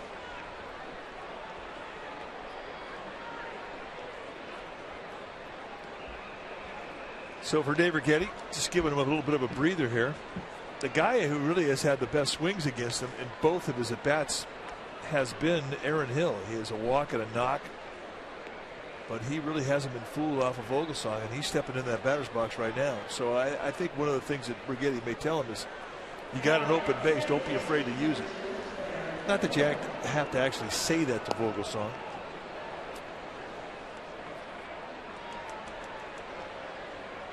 Who's been around a long time and should know that.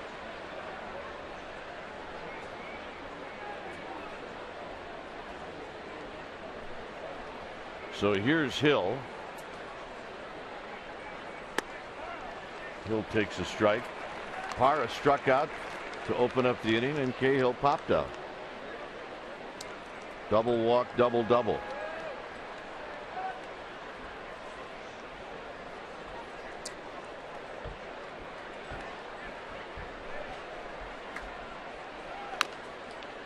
Oh, and 2. He got his right foot. Watch the back foot. Was it the knee? Oh, look like he got both. I think he rattled just about every bone in his body with that thing. It certainly wasn't the back foot. Sorry.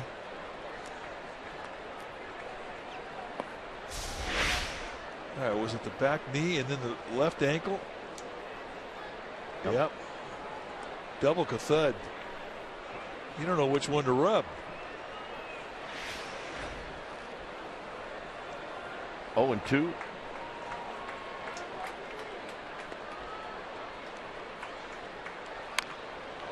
And a base hit to left field. And coming in to score is Martin Prado. And it's 4-2. And that ball looked like it had some hang time.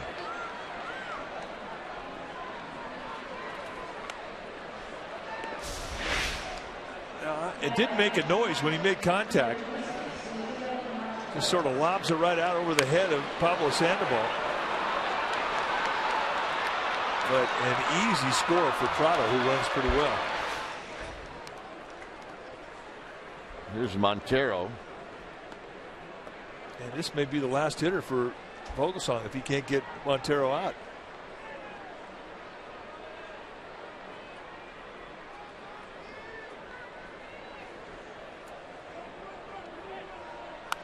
And this is popped back and out of play.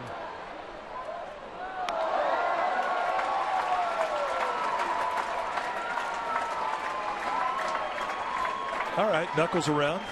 Nice play, hugs. Some you give Knuckles to, some you hug.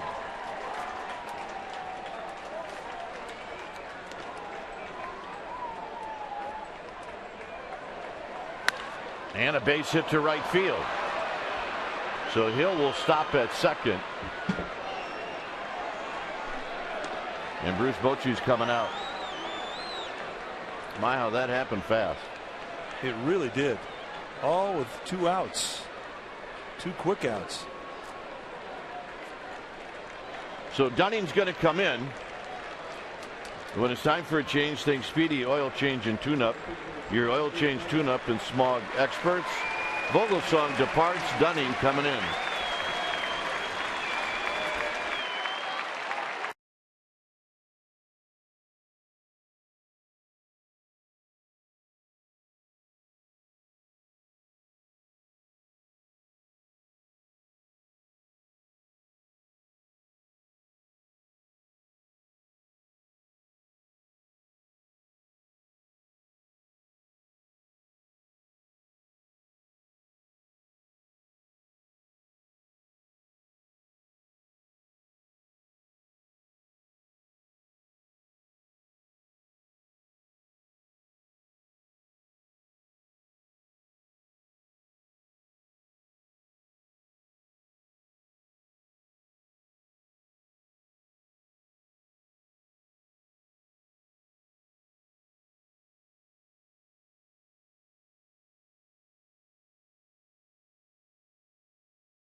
It may not be reproduced or retransmitted in any form, and the accounts and descriptions of this game may not be disseminated without the express written consent of San Francisco Baseball Associates, LLC. It's a 4-2 lead for the Diamondbacks. New pitcher now for the Giants will be the rookie Jake Dunning. 22nd time he's come in. He's done well. Still looking for his first big league win. It's 22 base runners in 19 innings. That's impressive.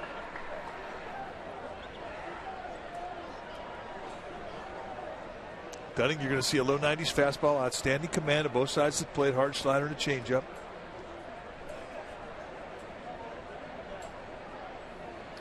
It'll be Matt Davidson. This is the 9th hitter to hit for the Diamondbacks here in the 5th.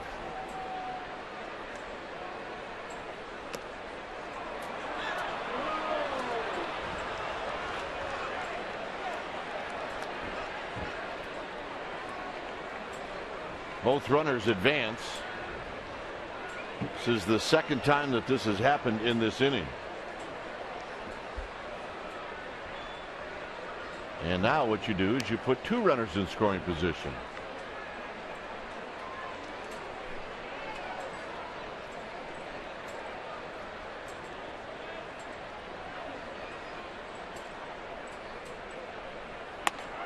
And that pitch is a strike.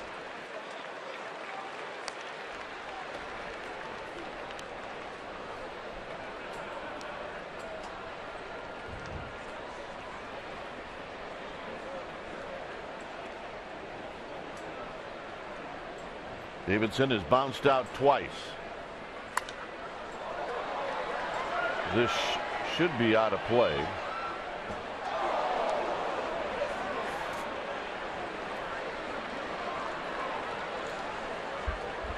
And it's 1-2.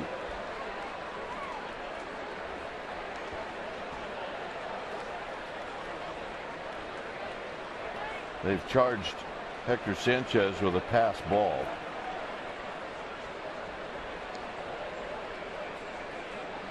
All for naught if you retire Davidson. And Dunning's going to get this ball that was cued right off the end of the bat. But damage done. 4 runs for the D-backs. It's now 4-2 Arizona.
And the first one was a huge hit.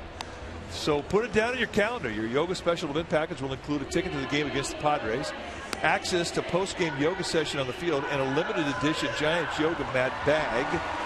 So for tickets, go to sfgiants.com/special events. Remember, you need to have a special event ticket package to get the yoga mat bag. It is a lot of fun, and you'll look out in the outfield, and it's packed. So yoga, as popular as it is in the Bay Area, put it down on your counter, get out here and have fun with it. You will meet a lot of new people, a lot of Giants fans that share a similar interest with you. And we'll start in October. Yeah, me too. Yep. Scudero takes a strike. When Cahill was about one pitch away getting out of this ball game, and now all of a sudden he's got a 2-run lead. A chance to get a win.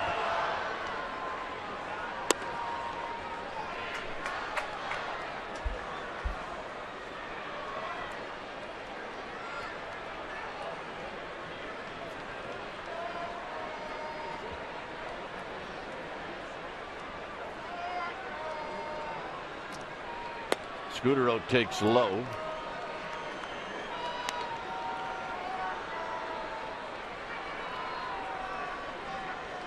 So Scudero trying to reach for Belt, and Belt for Pence, and then Pence for Sandoval.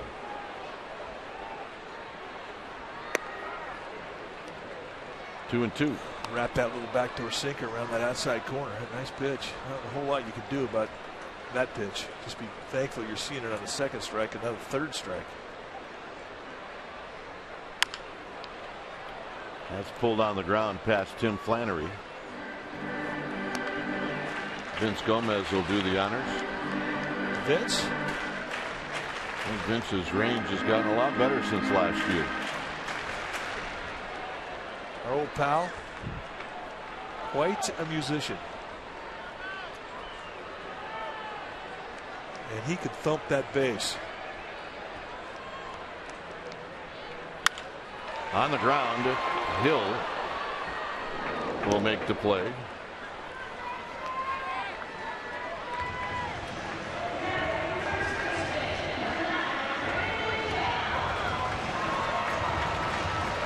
So here's Belt.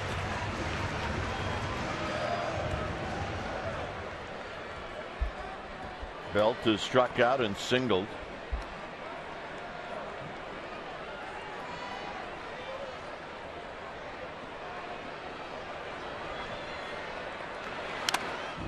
And he fouls this one back. Belt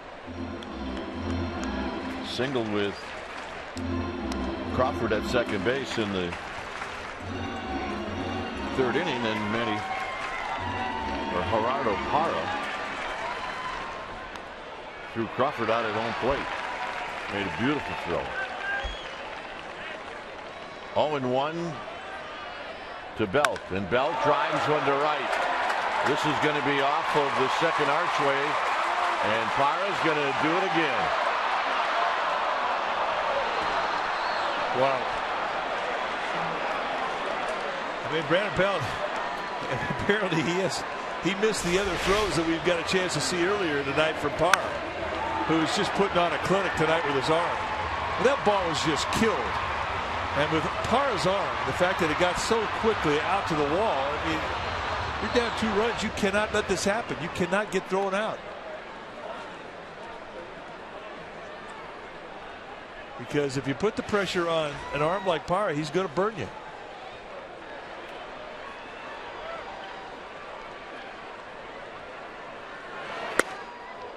So here's Pence.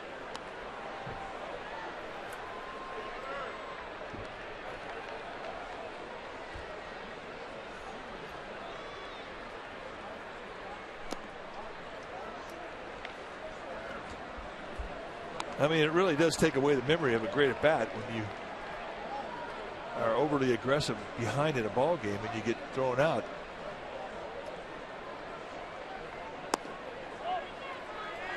Well, the problem is when you hit it, you start running and think, well, that should be a double. Yep.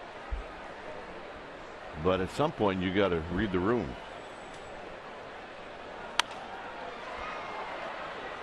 And that's foul down the right field line and out of play.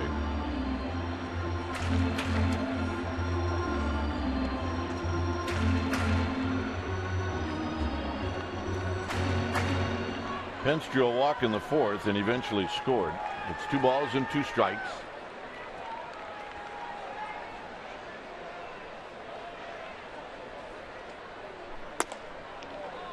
And a full count.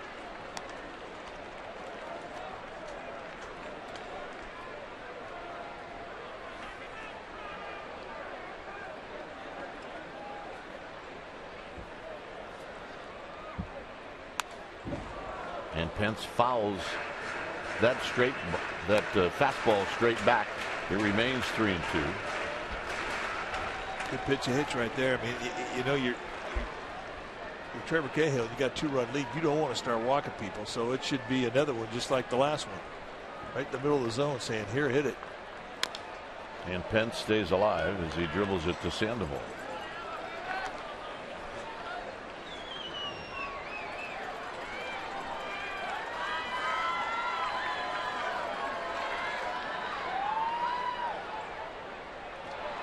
There we go. Found a good home. And Pence out swinging to end the inning. We'll head to the 6th. It's 4-2 D-backs.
Owner iPad. Build your stadium, make the decisions to guide your team to the World Series. Download MLB Ballpark Empire free, and you can do it today. Data and usage rates may apply.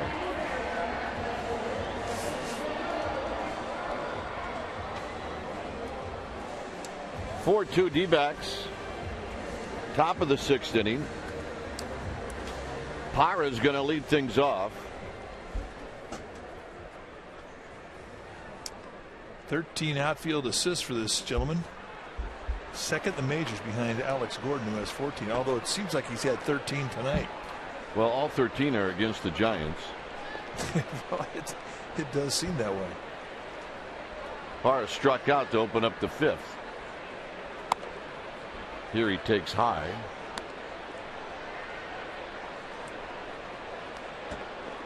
Four runs on 8 hits for Arizona. 2 runs on 6 hits for the Giants. Dunning throws low. 2 balls and no strikes. Hey, the gang's all here.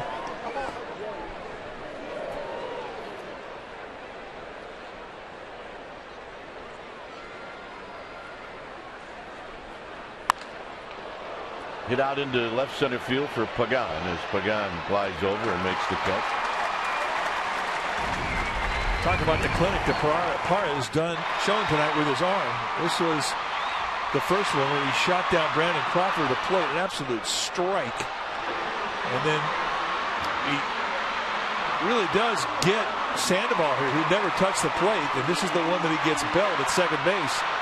Nice play from Bloomquist to dig out the one hop. Should have 3 tonight. He should. Cost Arizona its manager in Kirk Gibson. Here's D.D. Gregorius hitting for Trevor Cahill. Kirk Gibson was arguing the play, then he went back to the dugout. I think when he went back to the dugout, he found out, once everybody saw the replay, that indeed Tom Hallion had blown the call, and he lit into him again, and he was tossed out. But he had a good argument. 0-2 now to Gregorius.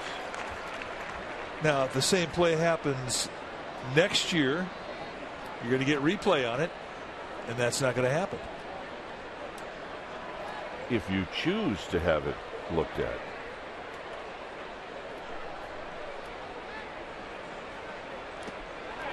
Three pitches, Gregorius is out. Well, the NBC Bay Area Investigative Unit, led by Tony Kowaleski. You say, well, who are they? They're an award-winning team of 14 journalists dedicated to holding the powerful accountable. The Investigative Unit on NBC Bay Area. We investigate.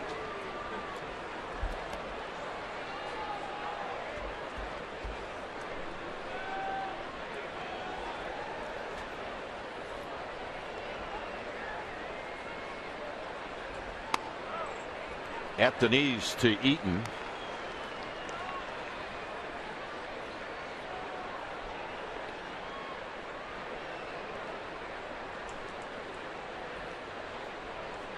Eaton doubled in the 5th. A 2-out double that opened up the gates. Here he takes low.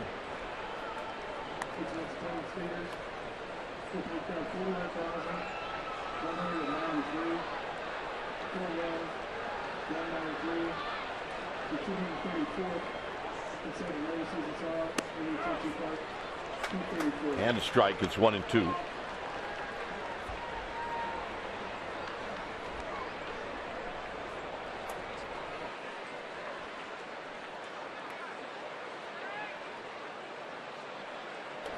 One ball and 2 strikes.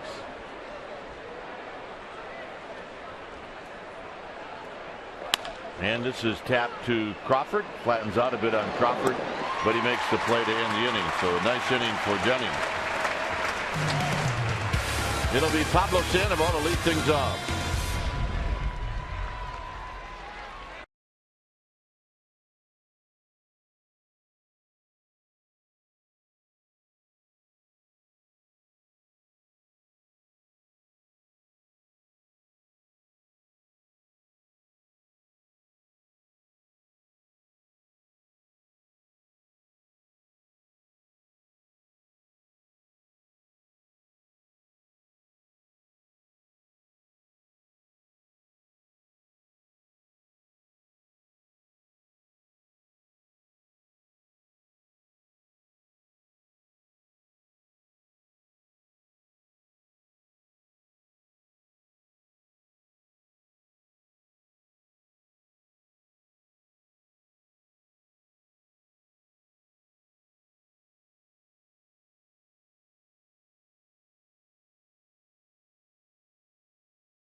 ARI.com. It's brought to you by Acura, and I sat down with reliever Heath Hembree. We talk about his debut. What a debut it was. And gentlemen, we talk about his walkout music.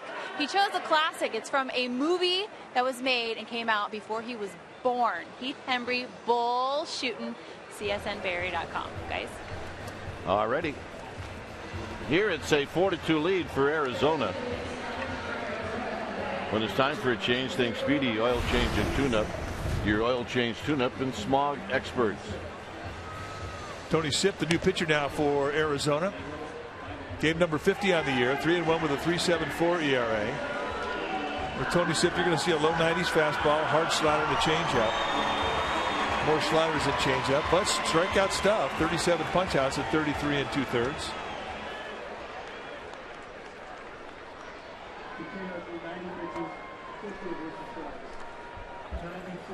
So here's Sandoval, who's got a couple of hits tonight, both left-handed.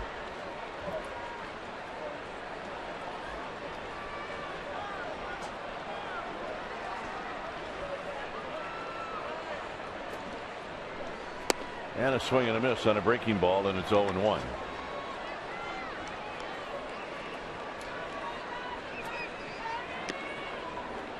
Sandoval, with the 2 hits tonight, has got his average now right at 280.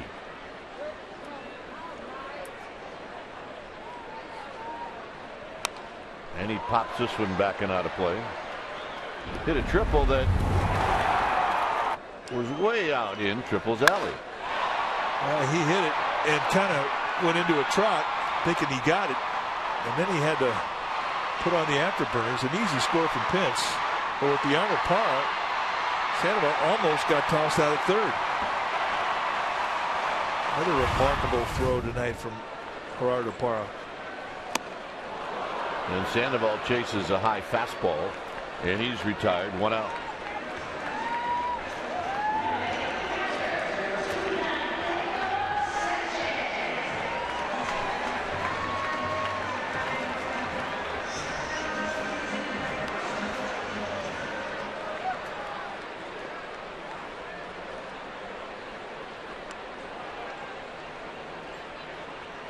So here's Sanchez. And Sanchez pops the first pitch back and out of play.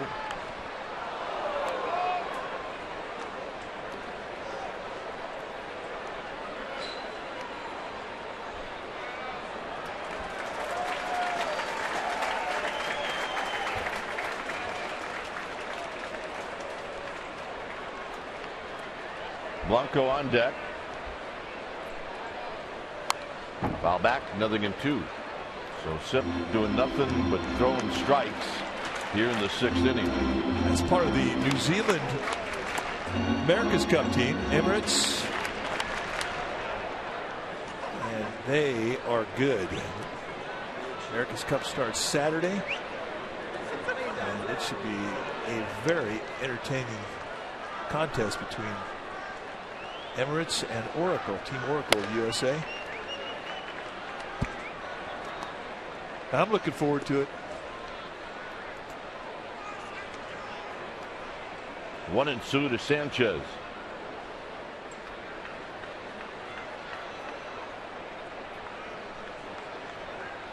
And Sanchez fights off a good pitch and stays at 1-2.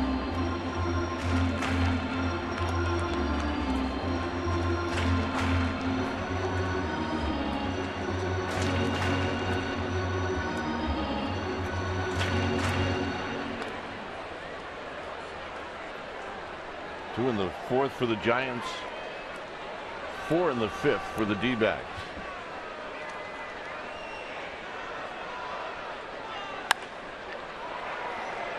Parra racing in. Parra is going to make the basket catch in fair territory for out number 2. Well, he's a Gold Glove outfielder, and tonight it's been pretty easy to see why he won a Gold Glove. I mean, and he wasn't playing straightaway right field either. He was shading the gap in right center, as most right fielders do in this park. Look at the concentration, never blinked. It takes away extra bags. Nice play. So here's Blanco.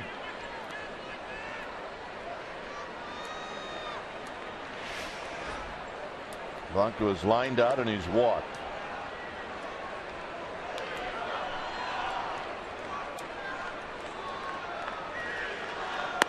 And here he takes a strike and it's 0-1. We're in the 6th.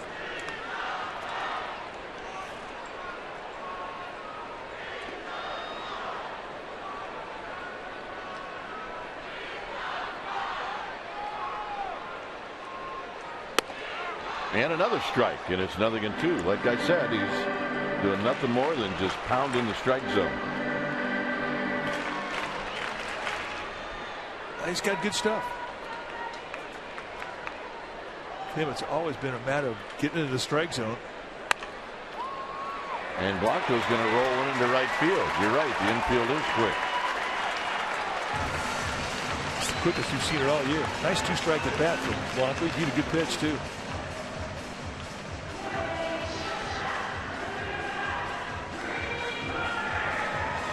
So here's Crawford. Giants are trying to do a little something after 2 outs, much like Arizona did.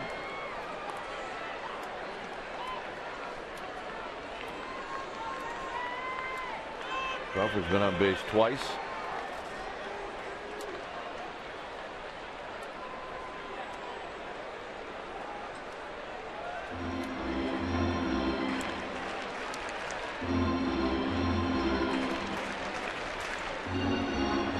So Montero coming out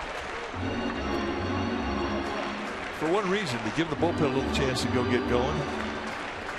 Matt Langwell is going to get up for the second time tonight.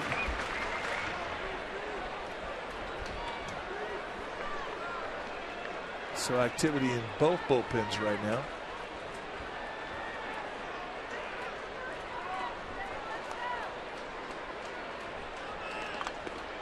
George Cantos getting up and heated up for the Giants. Well, if Crawford reaches here, you'll see Brett Pill.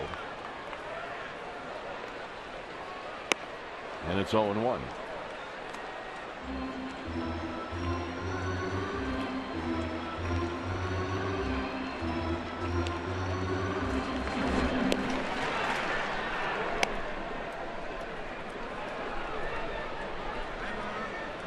Blanco with a 2-out single.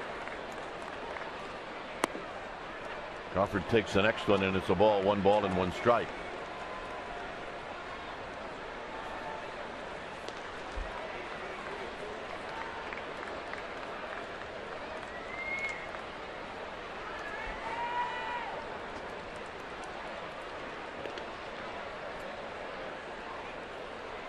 Swing and a miss, 1-2. So Sitt goes to the inside corner with that slider that time. I don't know if that was by design or just a good mistake. But he gets a swing through strike.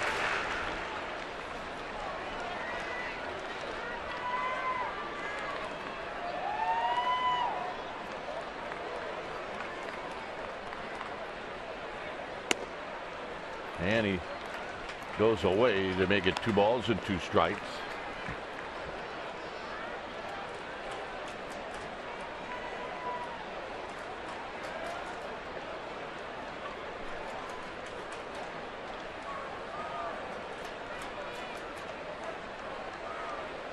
Got him, and that'll end the inning.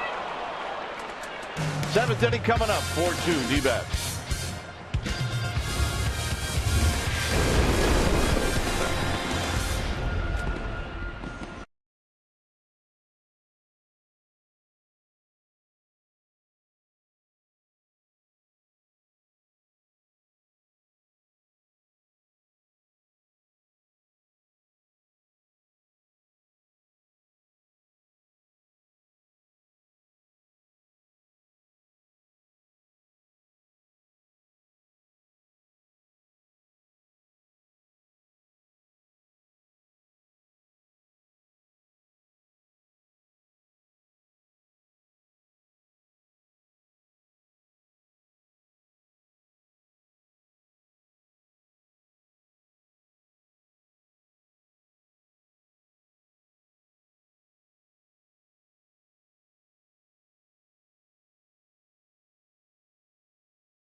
The dealer. Giants had a 2-0 lead. Cahill is the pitcher of record for Arizona. Vogelsong could not get that last out in the 5th inning. Goldschmidt had a big hit in that 5th, and Sandoval is 2 for 3 with a triple and an RBI. It's 4-2 Arizona. When it's time for a change, think Speedy Oil Change and Tune-Up. Your oil change tune-up and smog experts. George Cantos in now for the 44th time this year. 2-2 with a 5.01 ERA. Cantos, 3 types of pitches. You're going to see a fastball, a slider, and a changeup. More slider fastball combos than the changeup. And he does have one now. He's even got a curveball. But I can't remember the last time he threw it. Well, maybe tonight. Maybe it's breakout night. Bloomquist will lead it off. Bloomquist is 0 for 2 with a walk.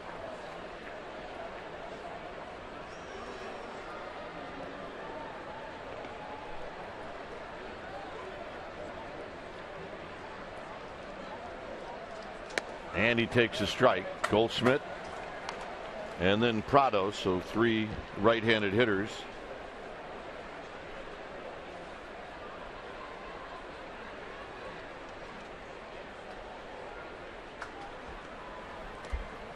And a base hit up the middle for Bloomquist. And the D-backs in business here in the 7th inning.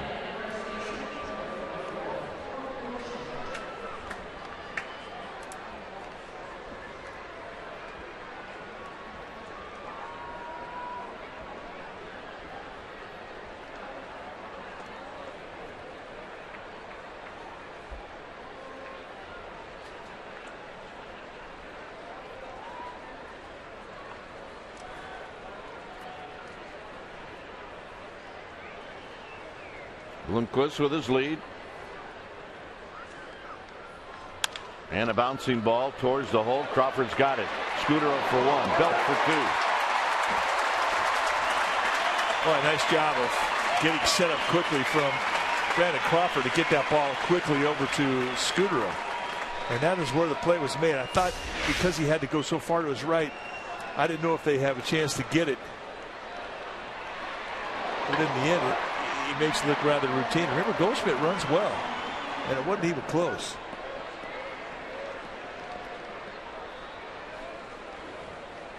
Bloomquist, middle infielder, going in there to a little kick on Scutero. You missed that, partner? Oh, yeah. Always mistrust those middle infielders. Here's Prado. Prado doubled in a run in the 5th as he takes a pitch inside. Now let's watch the heat put on by Bloomquist. Little kick from the left leg. Yeah, that's fine as long as they don't draw blood. Then I got a problem. There's a strike at the knees. 1 ball and 1 strike.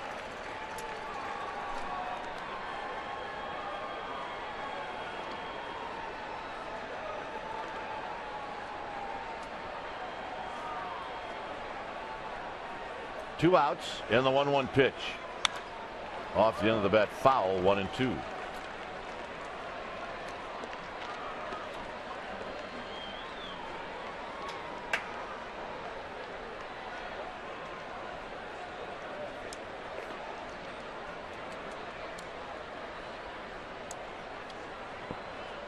Hill would hit next if Prado extends the inning.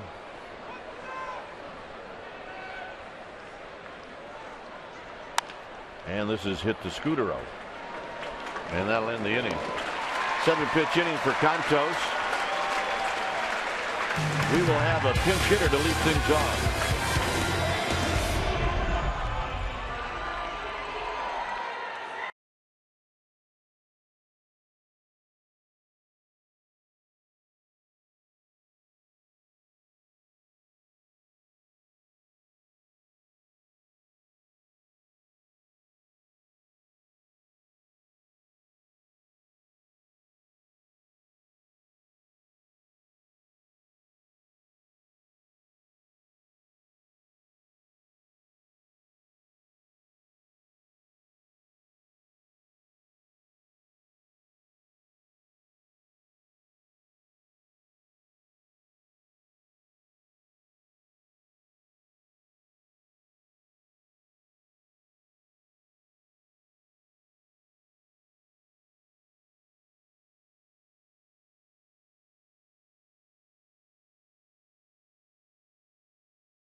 When it's time for a change, think Speedy Oil Change and Tune-Up. Your oil change, tune-up, and smog experts, and it's Will Harris. 51st time he's come in, 3-0 in the year. He's really had a good year. This is a guy that had gotten waived out of spring training by the A's. And it winds up being a very key part of this Diamondbacks bullpen. He's got a fastball, low 90s. He'll cut a lot of fastballs, big curveball and a changeup. But the cutter really has made this guy a very, very solid bullpenner at the big league level. Kieschnick swings and misses, 0-2. Pagan and then Scutaro.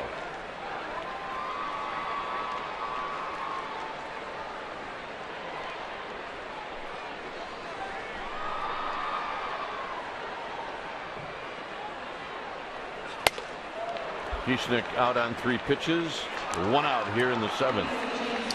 Well, the Dodgers are coming to AT&T Park September 24th through the 26th, and there are still tickets available for all 3 midweek night games, which start at 7:15. So visit sfgiants.com/dynamic deal to take advantage of the dynamically priced Dodger tickets.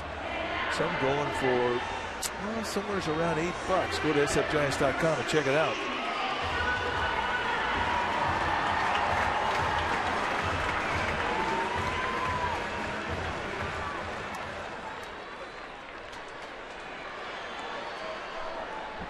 Here's Pagan with 1 out. And Pagan pops this one back and out of play.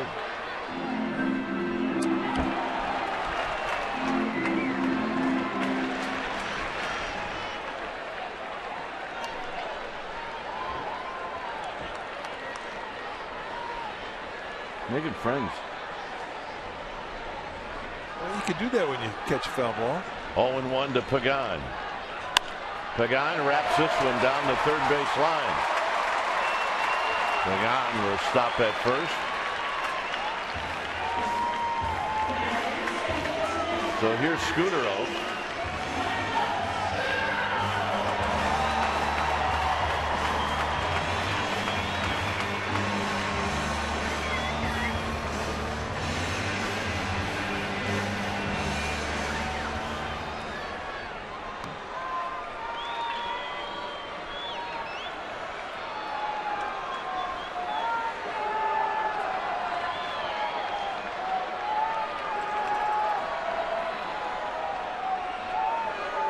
Scutaro is 1 for 2. And he's taken all the way, and he takes a strike. Eaton now in left field as he moves from center to left. Pollock comes into the game to play center. And then moving from left field to third base is Martin Prado.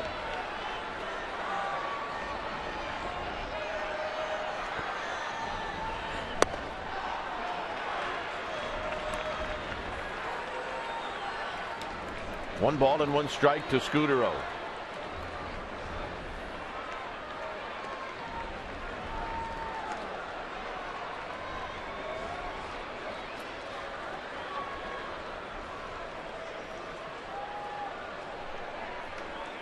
And Pagan gets back.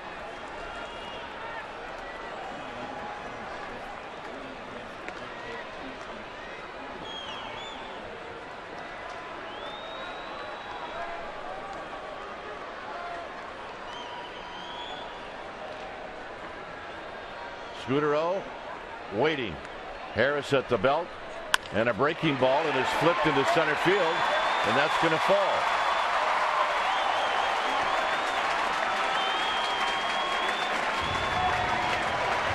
And that's how you're supposed to beat a breaking ball. Go the opposite way. And that wasn't a hanger either. He went down and got it. A curveball on the outside corner of the knees. Scutaro just served it right to right field. And now here come the big fellas. So the Rabbits have done their job here after 1 out.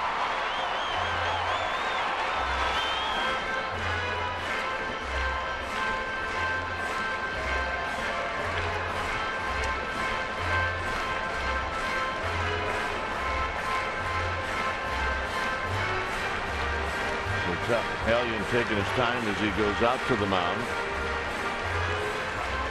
And they're going to let Harris face Belt. See Hembry and Casilla in the bullpen.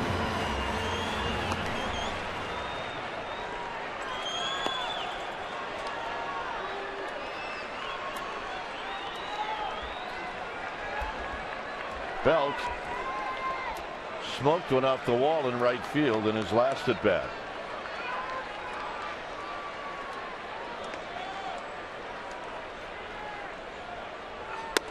And he takes low. 1 ball and no strike. With Harris, you know, if you're hitting left-handed off, you're going to look middle in. You're going to look for that cut.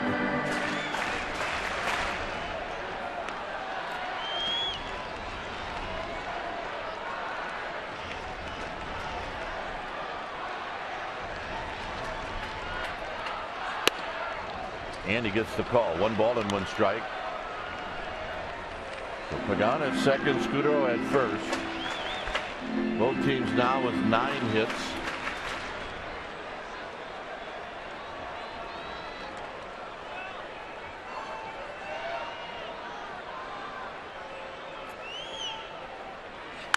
And Belt.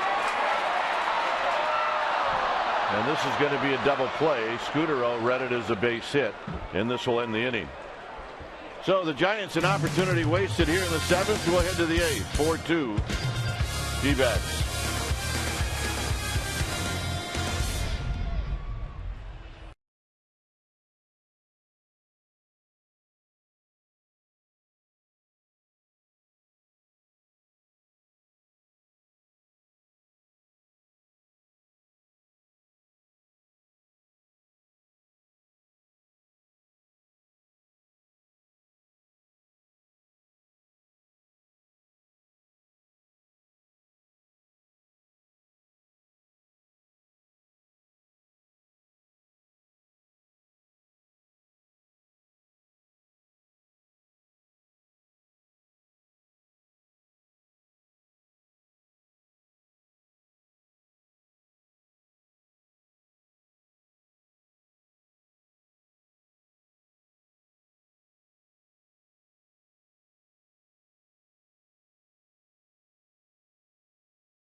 Sportsnet Bay Area is brought to you by Xfinity, home of the most live sports. Get up to the minute you're up with Today in the Bay. See breaking news, your weather forecast, and real-time traffic. Watch Today in the Bay, weekday starting at 4:30 on NBC Bay Area. 4-2 lead for the D-backs.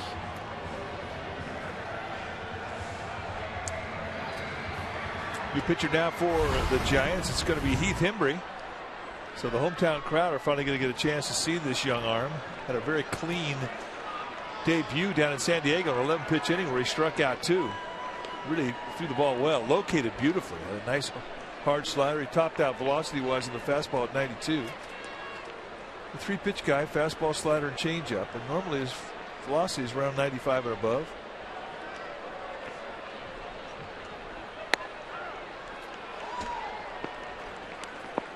Hill is 2 for 2. He's been on base 3 times.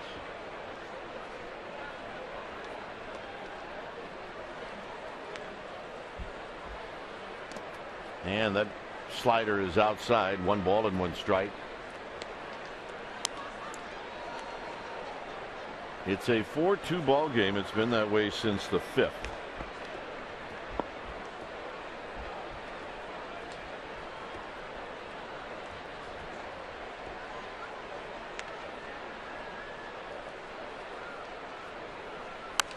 Swinging a pop-up that's going to be out of play. It's 1-2.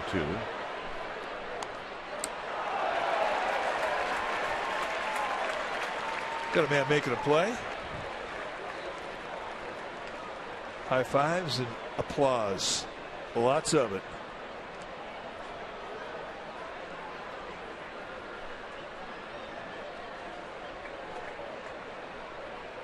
One and two to Hill. Got him. See ya. All right, let's check in with Amy G. Amy? All right, gentlemen, as you well know, September means some reinforcements for the Giants players. It also means some new faces and exciting prospects for fans to take a look at. Our fellows in the truck put together a little graphic for fans at home to see who the 8 September call-ups are, and 3 of them are making their first chance up here at the bigs. You've got Ahire Adrianza, Johnny Monell, who's a catcher, and then, of course, the fella on the mound, Heath Hembree. Congratulations to all of them, gentlemen. And it's great any day you get to the big leagues, but the day you get to the big leagues in your home park is also a day you're not going to forget. And those 3 new guys all joined the team while the team is on the road. This is rolled out to Scudero. 2 outs. And here's Pollock. His last 2 fastballs been running 93. The thing that was impressive about him these 2 innings, or inning and the 2/3 we've seen so far from him, is he has just been pounding the knees. So he showed a great calm, which you don't expect when guys are making their debut. He acts like he's been here for 10 years. And he's had a nice command, a nice feel of the ball. Here's Pollock batting for the first time, and he takes down low. Pollock hitting .255, 7 home runs, 33 driven in.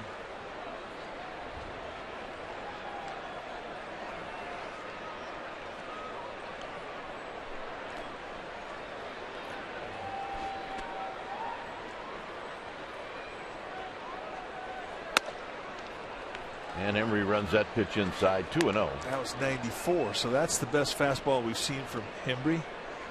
We had heard that he throws 95 to 98. Consistently above 95, as you saw Jose Mijares stop throwing.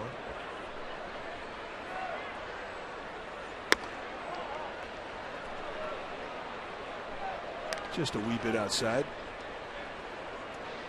See Bell and Thatcher in the bullpen.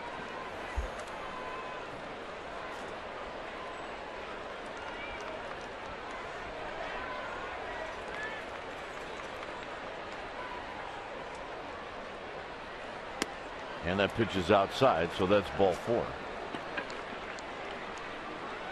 So a 4-pitch walk. So here's Parra. Well, looks like Bochy may let Hembree go at the lefty. He's got Mijares heating up down the bullpen.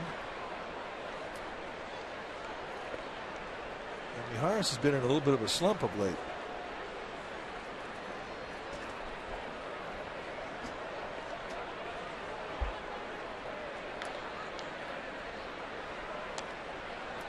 Now Pollock, he can run a little bit, so you got to keep an eye on him. Pollock with 10 steals. He's been thrown out 3 times. And this is lifted into shallow left field for Blanco, and he'll end the inning. So the Giants will send up Pence, Sandoval, and Sanchez.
game 2 of this 4-game set.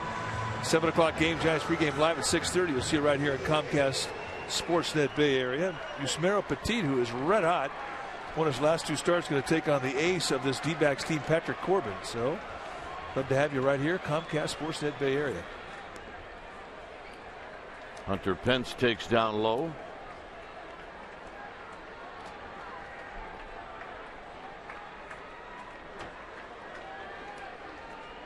Pence is 0 for 2 with a walk. This will be down the right field line. It'll be foul, and Pence will need new lumber. Stay tuned immediately after Giants baseball for Esurance Giants postgame live. Highlights, reaction, and analysis. It's all coming up right after the game. Today's my 9th birthday. Well, happy birthday, Meat. 1 ball and 1 strike.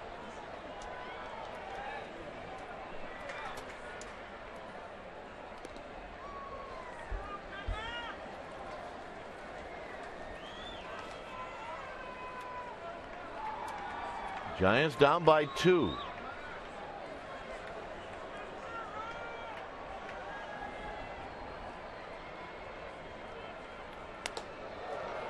A base runner would be good. And it's 3-1. Like Will Harris trying to force feed that curveball here a little bit. Last 2 times he's thrown it, he's overthrown it. And that's something you don't want to do with a curveball.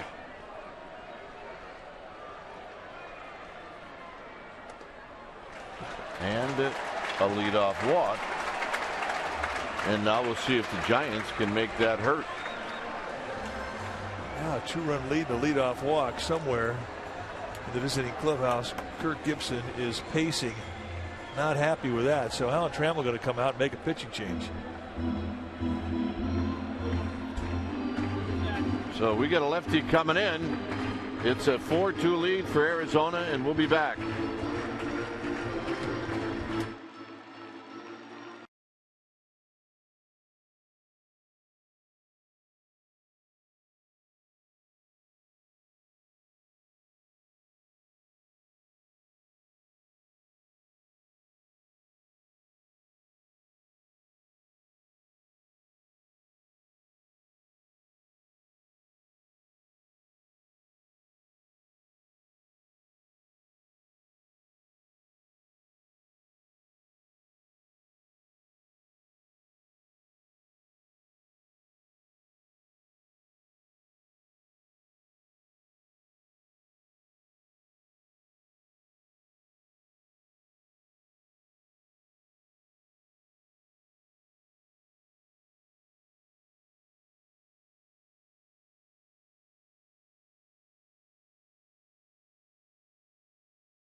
Comcast Sportsnet Bay Area.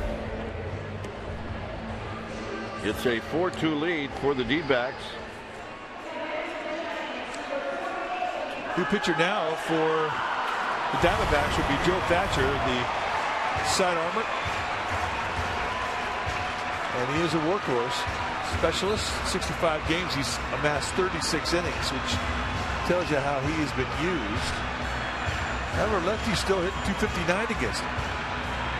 35 strikeouts against 10 walks in 36 and a third.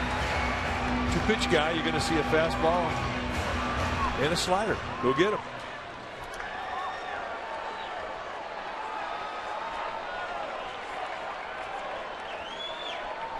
Sandoval 0 for 3 lifetime against Thatcher. And that almost got him, and it's 1 ball and no strikes.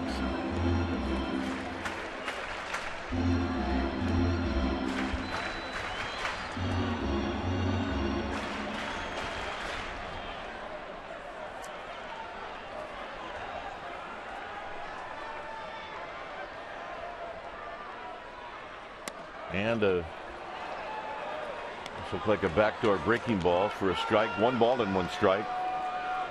Now, if you're hitting off of Thatcher as a right-handed hitter, thinking right field has got to be your basic philosophy. Tough guy to pull. Stays out there again and misses. 2 balls and 1 strike.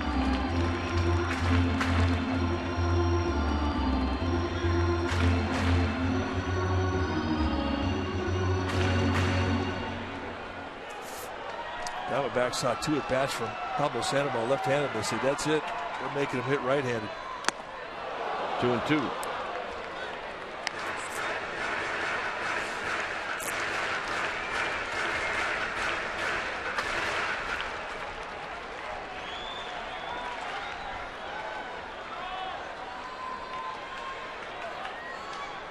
So Sandoval in a battle.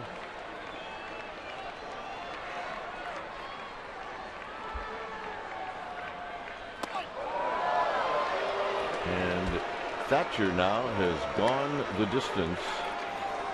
It's 3-2. I'm not really sure how he missed his shin bone on that right leg twice.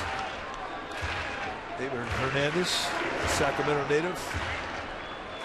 He's ready. Greased up and good to go. And Sandoval stays alive.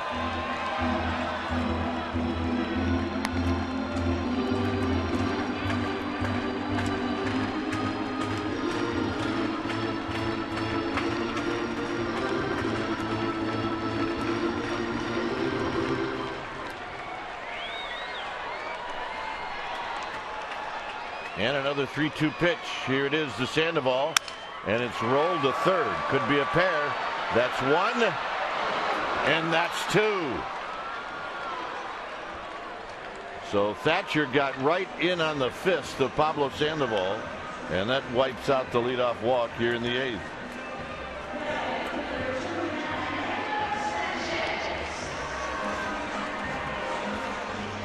So that's not exactly how I thought things were going to turn out.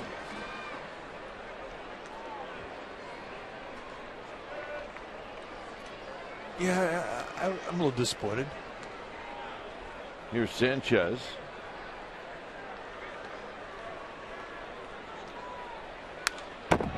Sanchez fouls it off the backstop. I thought once the at-bat got to a 3-2 count, it sort of swung things in the favor of Sandoval. I did too.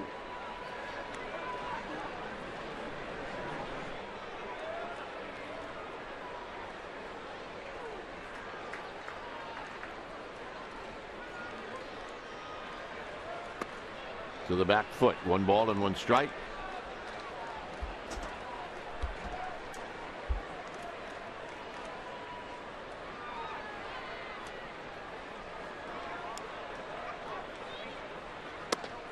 Two and 1.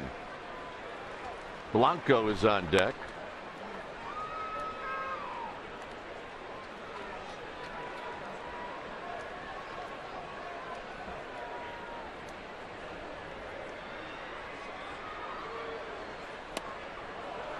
Two and 2. So now Sanchez is going to have to battle.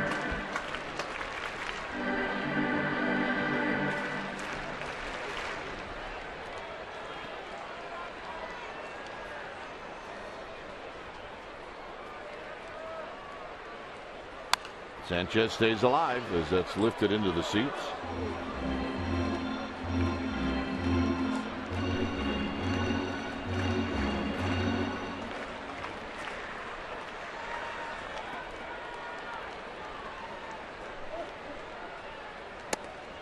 And a full count.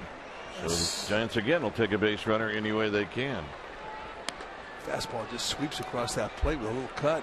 Yeah, that's not an easy pitch to take, especially when you're sitting in a 2-strike count.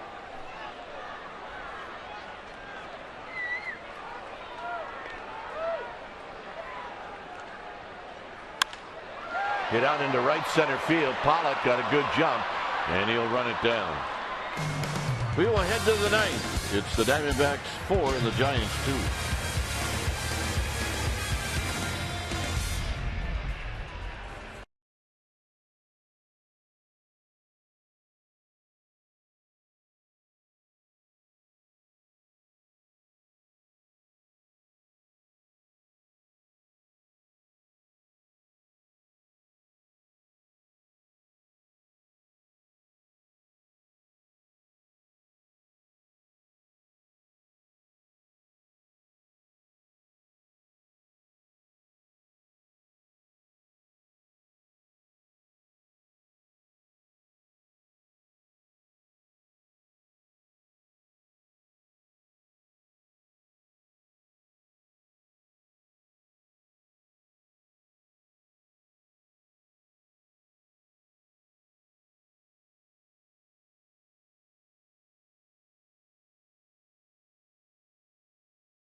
Game with Murph and Mac tomorrow morning on KMBR 680. So there you go. There you go. So Heath Hembree going to get a chance to start a second inning here.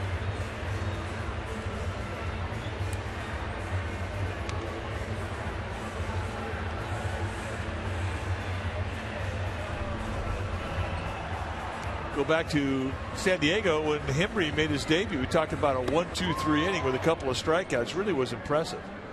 We expected a little more velocity than what we saw, but what we did see was an outstanding slider and exceptional command, just pounding that outside corner at the knees.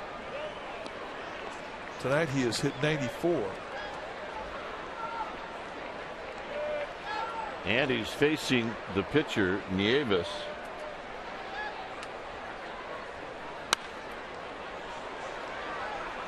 To be the pinch hitter, I beg your pardon, Nieves.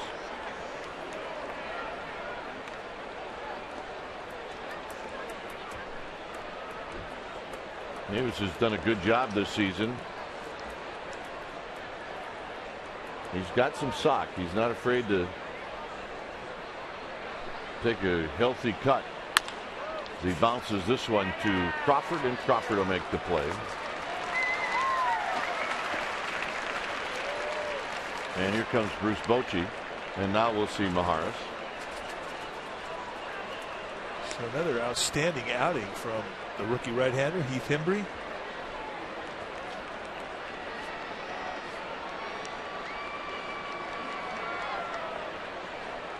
So Maharis is coming in. He'll be facing the speedy Adam Eaton. It's a 4-2 lead for the D-backs.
The D-backs leading 4-2. One out here in the top of the ninth.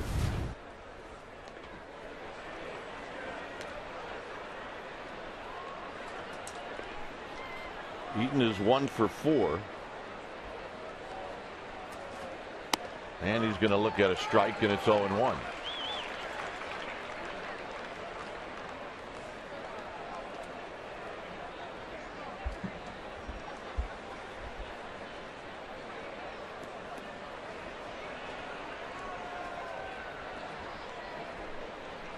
Blomquist is on deck, and that pitch is down low. 1 ball and 1 strike for the Giants in the bottom of the ninth inning. They will have Blanco, Crawford, and then a pinch hitter.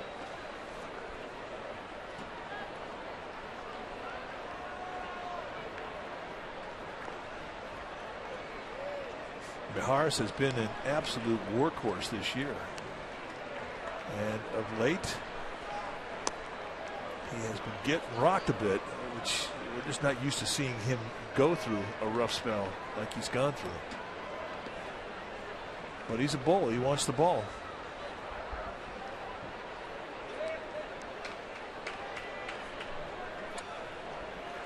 Here's 2-1 to Eaton.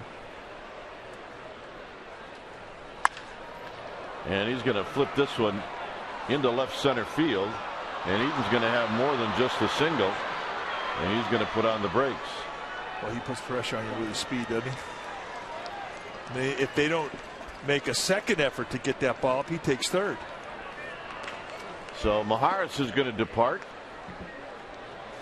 Welcome to September baseball, folks.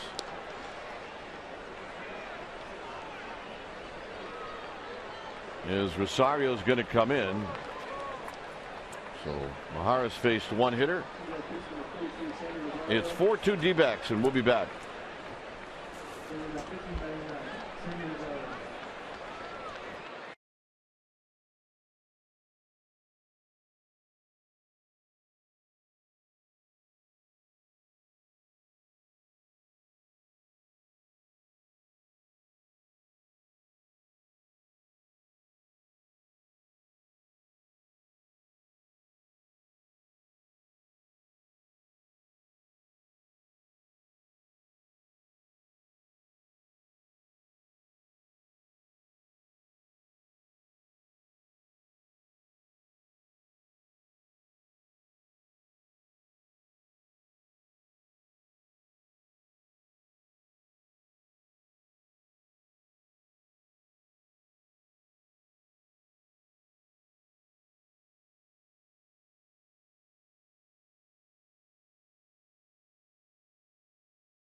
New pitcher now for San Francisco is going to be the right-hander Sandy Rosario. 41st time that he has come in. 3-2 on the year with a 2.88 ERA. Low 90s fastball, hard slider, and a changeup.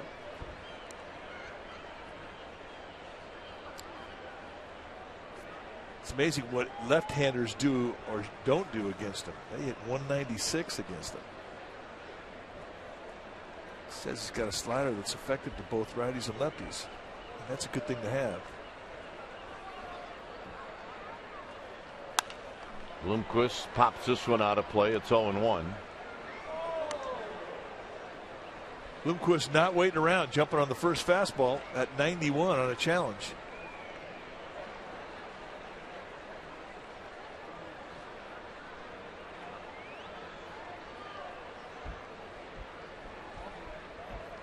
Guys trying to keep it at a 2-run deficit.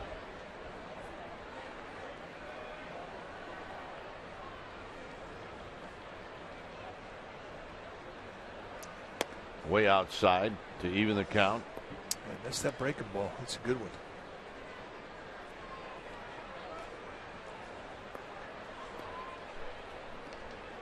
Hard to believe when you watch this guy throw that he didn't start playing baseball until he was 17 years old. And we've seen him at times hit 95 with the fastball. With that breaking ball. So it's 1-2.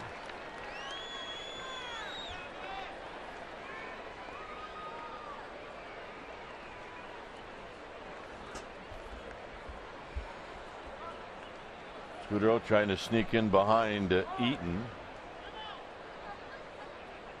And while that's going on, Bloomquist steps out.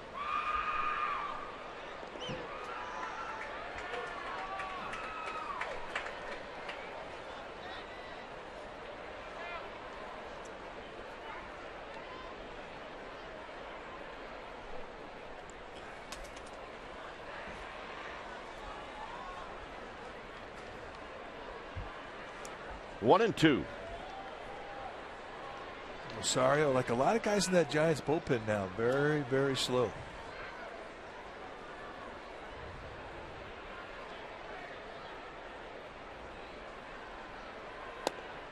2-2.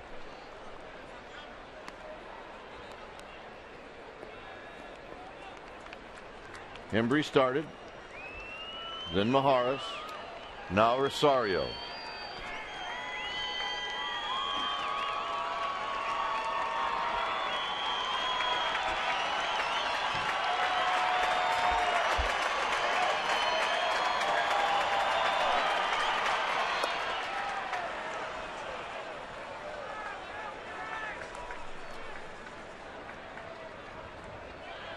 Ziegler is ready to go in the Diamondbacks bullpen. Their closer.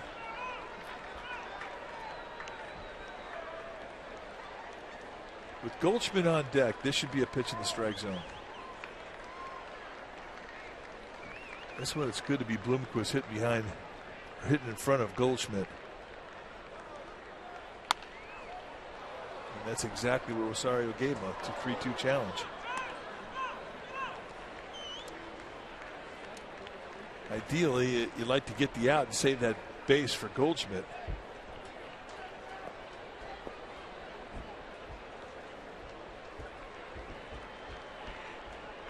So it's 3 balls and 2 strikes.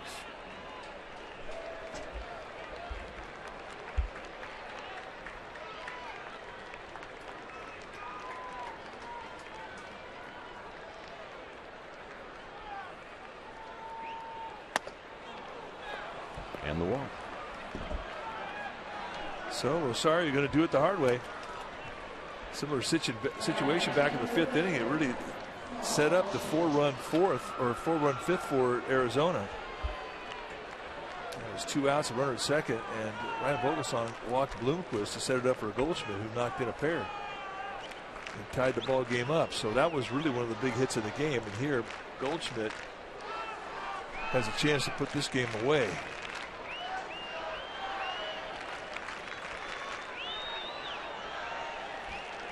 Goldschmidt had a double in the 5th inning that knocked in a pair.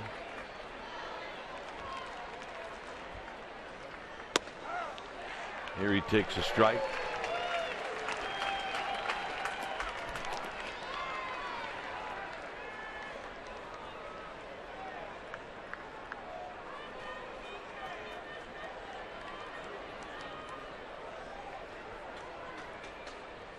Eaton at second.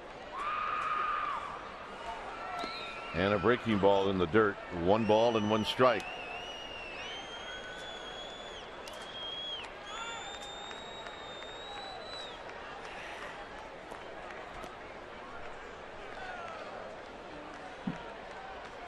Well, Diamondbacks are going into plan B if they do get more than a 3-run lead here. If that's the case, you're going to see Yuri De La Rosa pitch and not their closer Ziegler.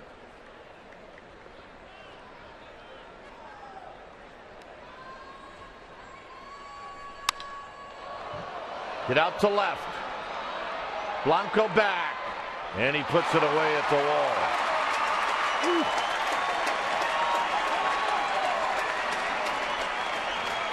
2 outs, and here's Prado.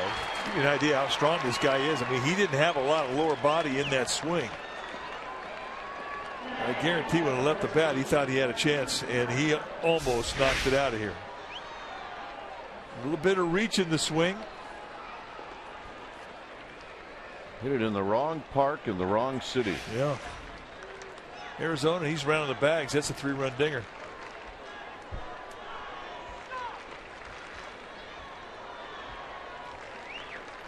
So here's Prado, who doubled in a run in the 5th.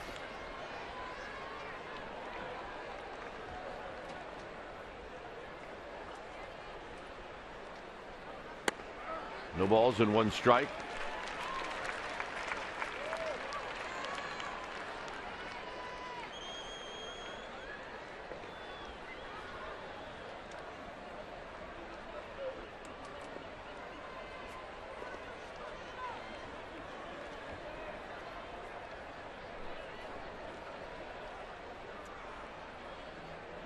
And the 0-1 is down low. 1 ball and 1 strike. Sanchez wanted that elevator fastball up, and he almost got handcuffed with that knee-high locator on the outside corner.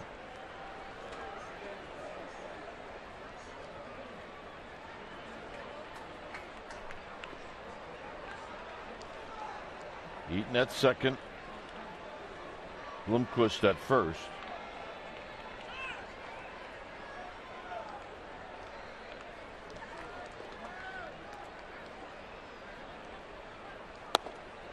Two balls and one strike.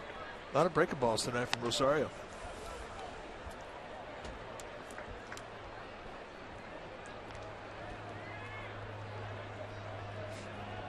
But he is killing his defense with the amount of time that he's taken between pitches.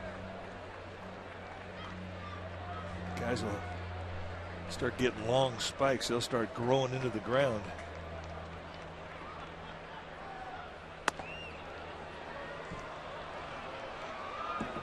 Three and one. This time of year, you put your defense out there and keep them because of walks and taking a lot of time. You're limiting their range as a group.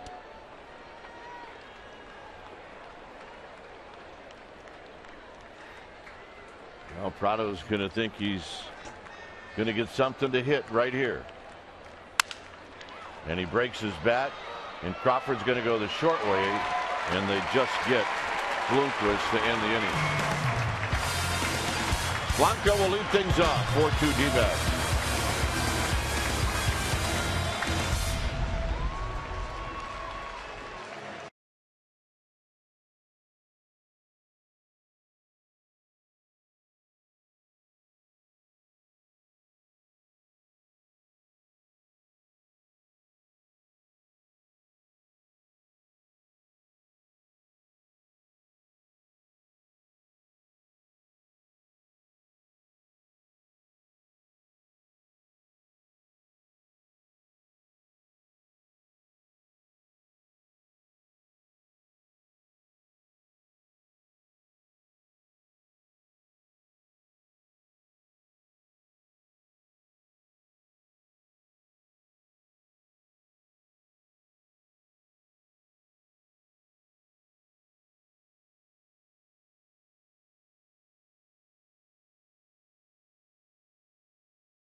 Post-game live right here on Comcast Sports Net Bay Area.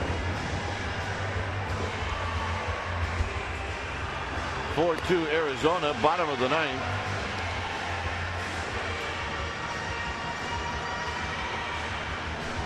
New pitcher now for Arizona is the closer, Brad Ziegler, who has come a long way and inherited this job.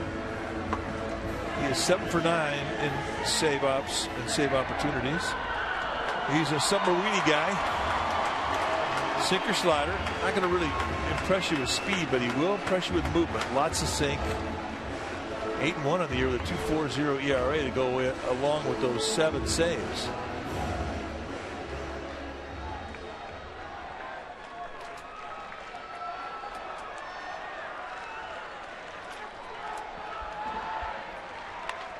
And on the first pitch, Hill makes a diving grab and throws out Blanco. 1 out.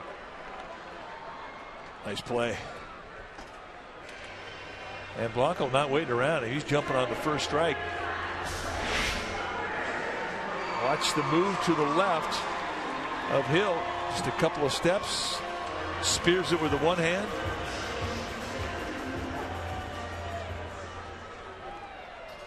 And the beauty about being a second baseman, short throws. Here's Crawford. Crawford has been on base twice. He's singled, he's walked, and then Tony Sipp struck him out looking in the 6th.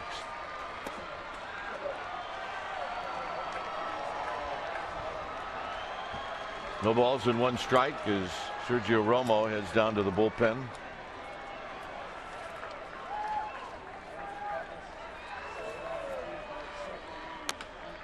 Tapped slowly. Foul. It just kicked foul at the very end. And it's 0-2.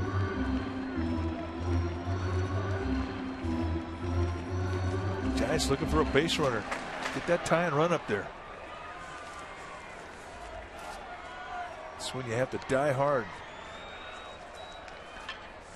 But everything changes when you get a guy on base.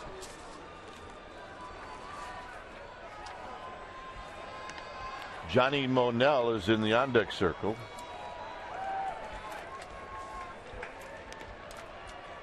And it's outside to Crawford.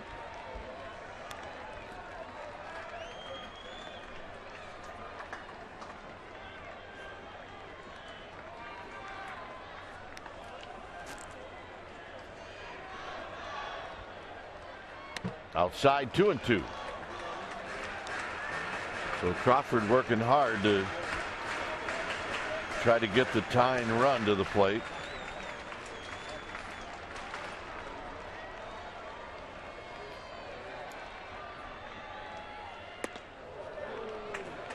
No swing, 3-2. With a frisbee breaking ball in the 2-2. Just did manage to check it. That was close.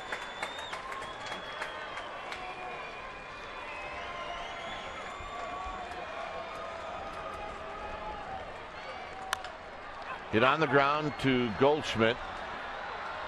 And Goldschmidt will hustle to the bag. So here's Johnny Monell. This will be his first big league at bat. Your attention, please. Pinch hitting for San Francisco.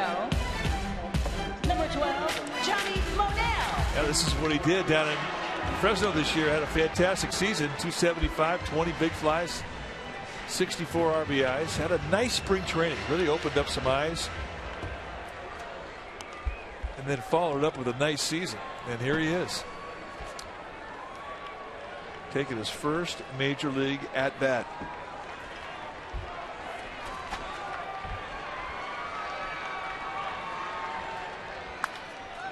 And he pops this one up. It'll be Adam Eaton who puts it away, and that's the ball game. So game one on this 7-game homestand, it goes to the Arizona Diamondbacks in 1 inning. The 5th spoiled the party. Well, and really, we didn't see it coming. Just 2 quick outs from Vogelsong, and then a ground ball. It just got under the glove of Crawford, and that was it. They could not stop it rolling. The D-backs have put up 5 hits and 4 runs, and that was all she wrote. Final score, Diamondbacks 4, Giants 2. Esurance Giants postgame live with interviews in the Rapids coming up. But first, let's go to the Sportsnet Central studio for an update.